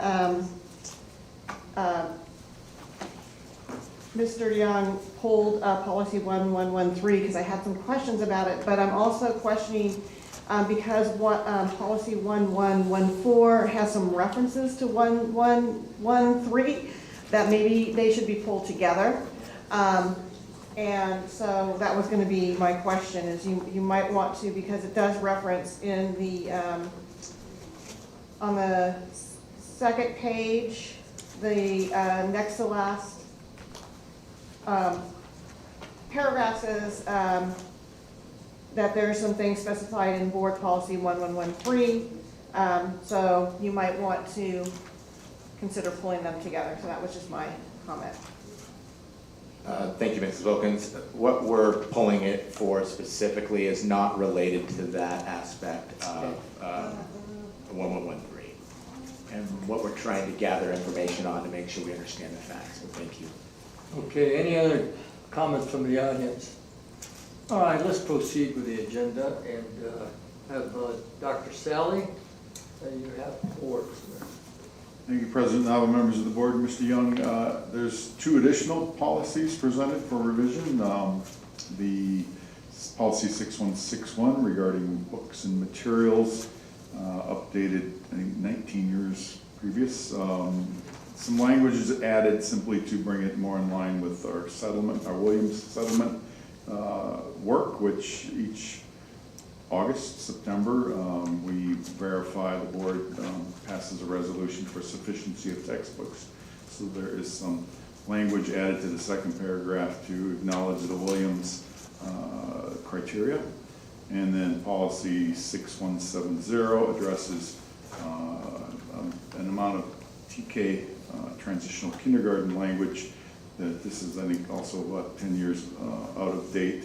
And there's been some changes regarding to ed code and policy and credentialing, for that matter, regarding the transitional kindergarten program.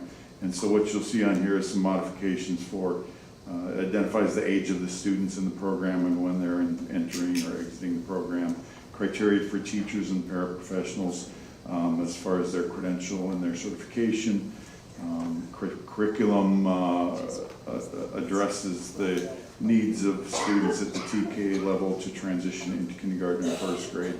And it also things like that have come into recent change regarding class size ratio and maximums of 24 students maximum at a ratio of 12:1, meaning at least one para and teacher in each room. And this all is just bringing it into alignment with current ed code and policy regarding TK. Any questions? Thank you. Any questions from the board, Dr. Sally? No questions? Okay, that's the report. You know it's coming up for next adoption on the next board meeting. Correct. Any questions from the audience?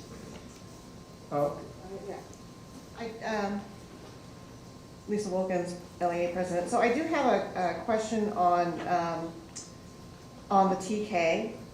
And so on page 2, it's the, under curriculum instruction, it's the second paragraph in red. And it says the program shall be aligned with the preschool learning foundations and preschool curriculum frameworks developed by the CDE. So the issue that I'm having with this, and it's this is great, that's fine.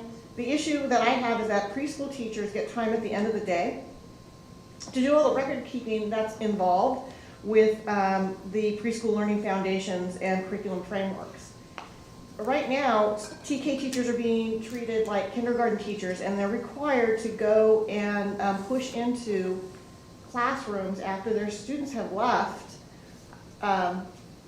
instead of being given time to do this. And I think that that is something that we're going to have to look at if this is something that we're going to adopt.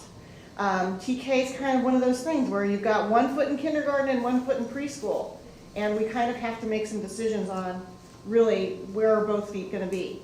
So that's my 2 cents worth. Thank you. Thank you. Any other questions? And we'll proceed on with communications. Have comments from employee group representatives.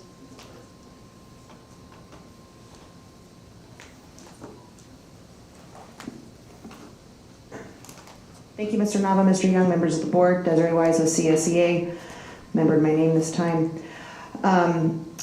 Thank you for this opportunity to speak with you guys. I did kind of talk a little bit earlier on the frustration with bargaining on Monday. Like I said, I try to give credit when credit's due, but Monday was completely frustrating. We were done bargaining at 10:15 with our proposals. Like I've shared before, CSEA's entire contract was open and we chose not to open on any language items. So we don't have any language items to bog the process down. We are eager for resolution. Our members want to be recognized.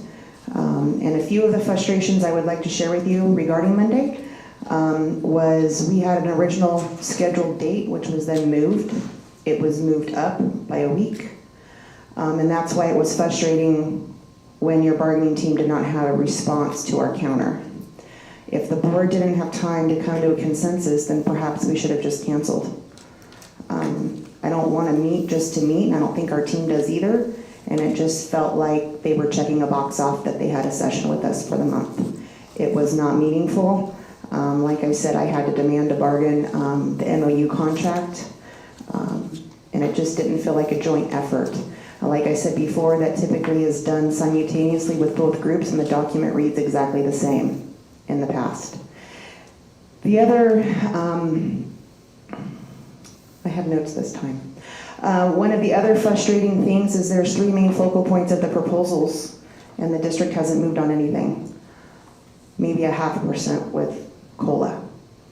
We've spent our time talking about rearranging employees, which is their ask. That's not our ask, that's the district's ask. Let me see.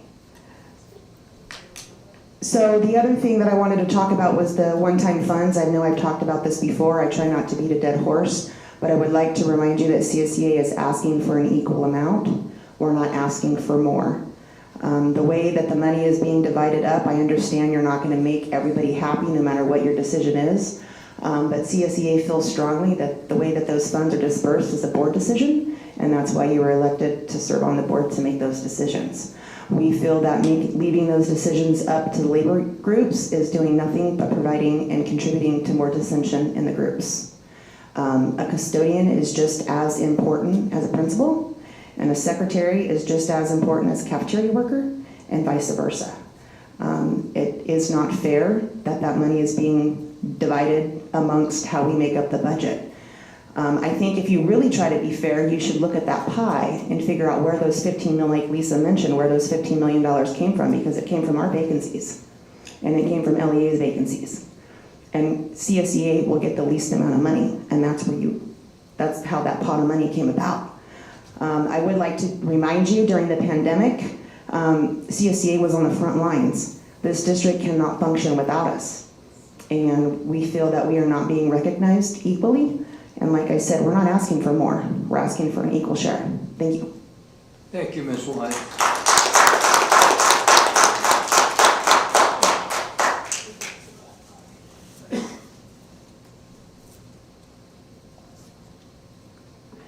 Well, hate to be the dead horse, but frustration with bargaining is not just with CSEA. And I know I've said this before, and I don't know how not to keep saying it, but it is frustrating when how do I want to say this? Last year, Mr. Young gave us hope that bargaining was going to be more cooperative. And nothing has changed. Nothing has changed. We're being told that the board doesn't want to talk about some of the things we want to discuss, even if it doesn't cost you any money. And that's frustrating. It's a slap in the face.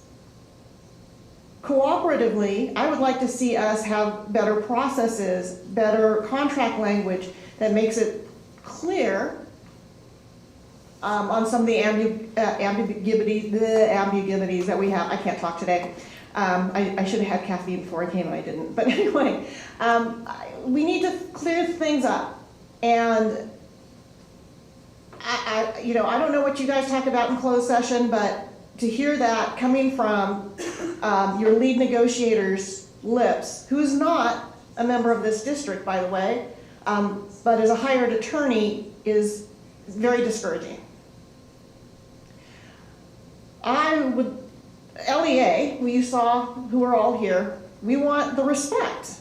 We want to be heard. We don't feel like we're being heard. We feel like we're being shut down. And there's a lot of things that need to be talked about. I just talked about TK.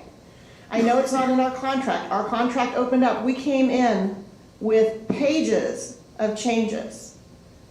I don't know how many of you on the board has actually seen that. If you want a copy, I would be happy to email it to you with the language that we want, because now that it's been passed, it's a public document. You can see it, rather than just seeing a summary, which is filtered through your lead negotiator.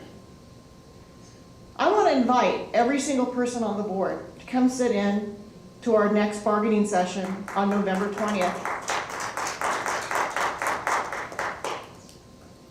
When my team, year after year after year, has brought proposals across the board, because quite frankly, we're not getting them from you. We're doing all the work and we're passing them, and that just to have more conversations, and just at the end, after spending hours, my people spending hours who, they have full-time jobs too, and they're spending hours working on this, be told, yeah, no, we're not interested. How disrespectful is that? How dismissive is that? And you wonder why teachers aren't happy. Yeah, wages is one thing. Wages and benefits are huge, but there are other things too. There are a lot of other things that we would like to discuss. We all know that there's issues in this district. But bargaining is where we can come together and try and solve them. It doesn't have to be this adversarial. But that is the stance that I believe the district is taking. So you decide on how you want it to be. If that's how you want it, I think you saw what happened today. It's not gonna stop. We had rallies a couple of weeks ago where we had a lot of people in the public honking as we're out there picketing. We had people stopping to ask what the issues are. We have a person who comes every week who wants services for his child who has needs. Every child here in our district has needs. This one has exceptional needs.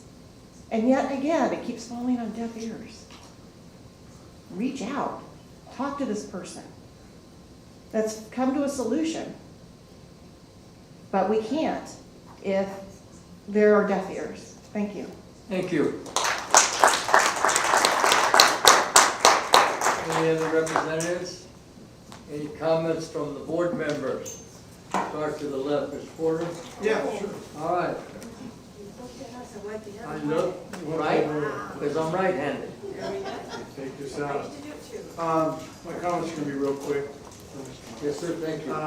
First of all, getting to know these people this year on the board and our district administrators, they're good people. They have good feelings. They have good intentions. I love the activism of that. I love the teachers out there doing what they have to do to get heard. I love the activism from CSCA and our other groups. But I also know that these are good people up here that are well-intentioned. Hopefully, as we move through the process, negotiations and so forth, that we will arrive at a good destination. But I also know the hearts of these people, and it's all solid. These are really good people that care about our employees. So I just want to lend my support to them and also to our employees that are out there. We are on the same page. It's just that we have to get there in different avenues. Okay? So, remember, we're people too, and we have things going on in our lives and so forth, but we are here to represent you and do the best we can for you as employees in our district. And I don't think there's one person that doesn't do that. Thank you, Mr. Porter. Dr. Ball? Thank you, President Nava. I would have actually wanted everybody who was here to stay on and listen to It can what hear you on. board members have to say in their comments, and that would be nice. Yes. When you listen, you want to be heard too. I'm grateful to the superintendent and your team for making us updated on the policies. I see some of them are from 2004, last update. So it's refreshing to see that we're getting them updated. It's very personal to me what I am going to say. I personally feel disturbed and disappointed by today's behavior. The board members are very pleasant and amicable people, and but the commentary has been disappointing and insulting. I hold each member of the Lodi Unified family in high regard and respect them for what they do. My sincere hope is that the future holds for us more amicable conversations and respectful behavior. Thank you, Dr. Ball, for your comments. Mr. Connecta? Thanks. First of all, regarding the senior trip, I just want to make sure everybody understands that this trip can in fact go forward. It's just a matter of the district paying for it and all that kind of stuff, right? Yeah, at this point, for the district to do it, Yes. we will have to pay for all 400 students to attend under the law and under board policy. Students can do it, they can work with parent groups, they can put on the trip. It cannot be a school-sponsored study trip. That is the problem that has existed. I can't speak to the past, I can just speak to trying to follow the board's policies and the law. And I get that, and I just want to make sure that staff is stated once again, so we don't get phone calls, emails saying, oh, you guys are, don't let the kids go to Disneyland. That's not it at all. So, okay. Thank you for that. And the next thing, we've had person from the public come the last probably 4 or 5 weeks complaining about his child. Has he been contacted? Yes, Mr. Knackstead. We can't hear anybody. So Mr. Knackstead, as far as the parent who's come to the board during public comments, I know at the last meeting I handed him my card. I said, please email me, I would love to sit down with you. I know that the special ed team, and they work very hard. There have been ongoing daily conversations, be it text messages, phone calls. I also know that Mrs. Alberg and the staff works hard to communicate with, and I even saw them talking in the back of the room. Okay. Okay, I just wanted to make sure that was also expressed. Yeah. And, well, and another thing is, Creekside School hosted a trunk or treat this last week on their playground. I had to be riding by on my bicycle and saw just a ton of kids out there. One of my daughters had her car out there full of candy and participated in it. And the part that was kind of cool is that she said, Dad, everybody was excited, I could see that, but they were also polite. And I just thought it was kind of cool to hear. So, good for Creekside. Thank you. Thank you, Mr. Knackstead. Mr. Stroll? I'll keep mine fairly simple and quick. I just really enjoyed the math presentation because it was just data, it was there, not only, but it wasn't dry data. People are emotional about it until they're really buying into the program. And I appreciated that, all the other input, but I'll keep it short and just say I really like the math thing. I'd like to do that with other subjects and programs, in the district. Thank you, Mr. Stroll. Ms. McFarland? Thank you, President Nava. I'd like to start with thanking Michelle and the team that asked us to come and I know Sherry will comment on the Halloween costume judging. You all should be quite proud of yourselves. Yes, I can't look at you up there without being in pink. And I'm looking around at the costumes that were presented, or people when they stand in their real life. So thank you for coming in costume. It was wonderful. It was wonderful to be a part of it. The other thing I just want to say briefly is I respect everybody sitting up here. And I hear respect at that mic continually. Respect goes two ways. We give it to you, you give it to us. Mr. Young, thank you for all you do. You've been disrespected this week. And I'd like to apologize that anything that we as a board might have done that would put you in harm's way. We appreciate what you do, we appreciate your team, and we hope that we can continue to be respectful. I would like the comments that come out of board members and our audience to think. We also think very hard before something leaves our mouth. Our intent is not to upset anyone. Our intent is to keep 27,000 students safe, and our teachers and our employees in the best environment. And when I look around, when I'm at multiple school boards, Lodi Unified does one heck of a job. And if you don't think we do, then I encourage you to go look at other districts and come back. And we're not perfect. We're working towards perfect. I don't know that we'll get there this year. Maybe next year or the year after. We have a lot of faith in Mr. Young and our people that work for us. But again, thank you, Dr. Dosti. Thank you, Dr. Sali. Thank you, Mr. Lambert. Thank you, Mr. Dawson and your teams. And thank you, Mr. Khan. I appreciate what you do every day out in the public and behind closed doors. And we know you don't sleep many nights for the amount of work that you put in. Thank you. Thank you. Thank you, Ms. McFarland. Ms. Alexander? I go back and forth. I want to kind of, Dr. Ball's comments hit home. Respect is earned and given. And being a member of Lodi Unified for 37 years, I was disheartened to see TikTok videos and disheartened to see and to think that when new teachers come to our district, that's what they're going to see.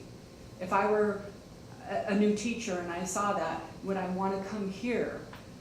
What I would like to see is a way cool thing called Dinner with a Scientist from the county office. Teachers from Lodi Middle School, Christy Highland, Trevor Taylor, Ashlyn Mocklin, took a group of students to celebrate and have dinner with local scientists, which is an amazing program. Seeing the math program out there. There's a lot of things that we do right. I've worked in other districts and I know negotiations, I was a negotiator, can be contentious. But I think we all need to rise above and start shifting. Our country focuses on the negative only, it seems now. Why don't we be a foster of change and start making that with simple things like, hey, look at what we're doing really well and focus on that. What we did really well, Michelle, happy belated birthday, by the way. I am going to say that publicly, right? And I want to thank people, the hours, on everybody. I looked at those teachers. I know CSEA. I know everybody in this district puts in above and beyond whatever it is, and I'm grateful for that. So thank you, and hi, Barbie. Thank you. Thank you very much. Private joke, right? Okay. All right. I've been on this board for umpteen years, and you know, at times it gets really pressure from the audience. They forget. The audience forgets that this is our board meeting. It's not the audience's board meeting. They have the opportunity to express whatever they want, but let's use some common sense and less emotions. Because when a person starts speaking with emotions, they go by the wayside. And I hate to hear profanity, especially when you have young people in here and teachers and all this. We are examples. And this board is respectful to everybody in our district. I haven't seen anybody that this board has disrespected, and we expect the same thing from the audience when they come in. I like to hear them. They make their comments, and I listen to every single word, and I refuse to listen to the nasties. So again, I want to stress that I know that this board is disappointed because they haven't been. This is the experience that we're having. This is an experience that we're having, and There will continue to be experiences like this. It's nothing that we can't control, but we must ask for their cooperation in that. I want to thank you, Neil, for all the work that you do and all the negotiating teams. And you got all your staff here. It's 9:15. They're coming here at 6:30 in the morning again. So I mean, you know, it's tough. It's a tough thing to do. And thank you for attending. Other than that, I need a motion for students. Hey, students. Hey, we got perfect, man. I know you're staying here for the late, but do you have classes tomorrow morning? Oh, yeah. Wrestling practice in the morning. Oh, well, that's a good one. Okay, yeah, that'll get you awake. Joe? I got classes in the morning. I have my hardest class, AP Econ. Oh, that's a tough one. Okay, all right, thank you very much, and I need a motion for President adjournment. Nava? Yes. On committee reports, can Yes. I ask that? Oh, you bet. You have committee report? For the time and that, can we just maybe bump, since we're gonna meet in 2 weeks, can we bump that? Let's to- do it. Yep. Just rather Let's than do it. taking anybody Let's do that. else's Thank time. you very much Is that for, okay? thank you for reminding me on that. Thank you. All right, Joe, you have a question? Can I make a comment? You may. So, regarding McNair's situation about grad night, we know that it can go on still, that it's very possible, but the way McNair has done our grad night, we fundraise money already and the students are paying out of pocket. And that money is sent to our class account, which we use, but we were told that we can't use that account anymore. We were told that we can't use any school resources or any district resources that would, because it would connect the district. Yeah, Joseph, understand that any fundraising that has happened with students and in relation to the Disneyland trip, that would not be for us to keep that money, okay? We will work with you on that piece. I know that Mr. Dawson, as I promised him to you earlier, he will be working with your school site, he'll be working with your principal and supporting your site and trying to make this happen, okay? So he will work directly with you on that to ensure that we're not taking money from students who've worked hard at raising it for a grad trip, okay? Okay, because, and also, we were also told that, this is what I was told, there was no real written language that I was given, that we couldn't even use school facilities to hold our meetings. And if we wanted to, it would have to be like a pre-booked thing already, and, because we use teachers' classrooms for our class meetings. We don't, we don't fill out the whole facilities thing, because then it goes into, oh, we have to get it approved and everything, but we were told we can't even do that. Well, I'll tell you what, looks like Mr. Dawson has a lot of questions to answer, getting into the specifics, and I want to make sure what he provides to you is accurate. And, you know, obviously, our parent clubs are important to our school sites, and facility use is something that we have processes in place, not to exclude you, but we just have to make sure we follow processes. And Mr. Dawson, who happens to know McNair pretty darn well, can work with you and work with the school site in assisting, okay? Okay, and it also, if I may, McNair does not have a strong foundational parent and student culture. We are a first generation school, and when kids go to McNair and they graduate, they're gone. They're not coming back. They're not parents that are sending kids back to our school. And the parents of right now, the culture is not there. There's no foundation, and so it worries me that we cannot form a parent club like that Bear Creek has. I know Bear Creek has a very solid foundation, and they have used that foundation for many years to run their grad nights. And it worries me that McNair won't be able to form something like that. Yeah. Yes, McNair, I feel as if personally though that McNair is sometimes not necessarily disregarded, but overlooked in some ways that doesn't really affect the other high schools. That's where equity comes in. Yes. You're putting a lot of pressure on Mr. Dawson, and that's okay, he can handle it. I also want to say this to both you and Logan, I respect very much the roles you play in representing your schools, and I've been very impressed with the two of you, as well as, I mentioned that to Lucas as well. I love seeing active involvement of our students, so good news. We're going to respond and work with you, okay? And speaking of Lucas, happy belated birthday to him. His birthday was last week. Who is that? He's the representative from Lodi, not Logan. Lucas is Lodi High, he'll be here next time. That's Lucas's birthday. Okay, all right. Thank you. Thank you for your comments, Mr. Young, and thank you, Joe, for your comments. Ms. McFarland? I just had a quick question for Superintendent Young. Can you make sure that it gets back to our comprehensive high schools that when this time frame happened, because what I gathered is that this came as quite a shock to our populations at these schools, that this bomb just kind of got dropped. Am I misinterpreting that? In other words, Yeah, I know this I'm was very in clear. conversations, and I know you will address that with each of those schools individually. You don't need to, we all know what but I would like those populations of students to be aware of the time frame. This wasn't just dropped. Yep, I would be more than happy to pass that along to Mr. Lambert and Mr. Dawson to go and have those conversations. I'm enjoying this, by the way. Thank you very much. Okay, I need a motion, please.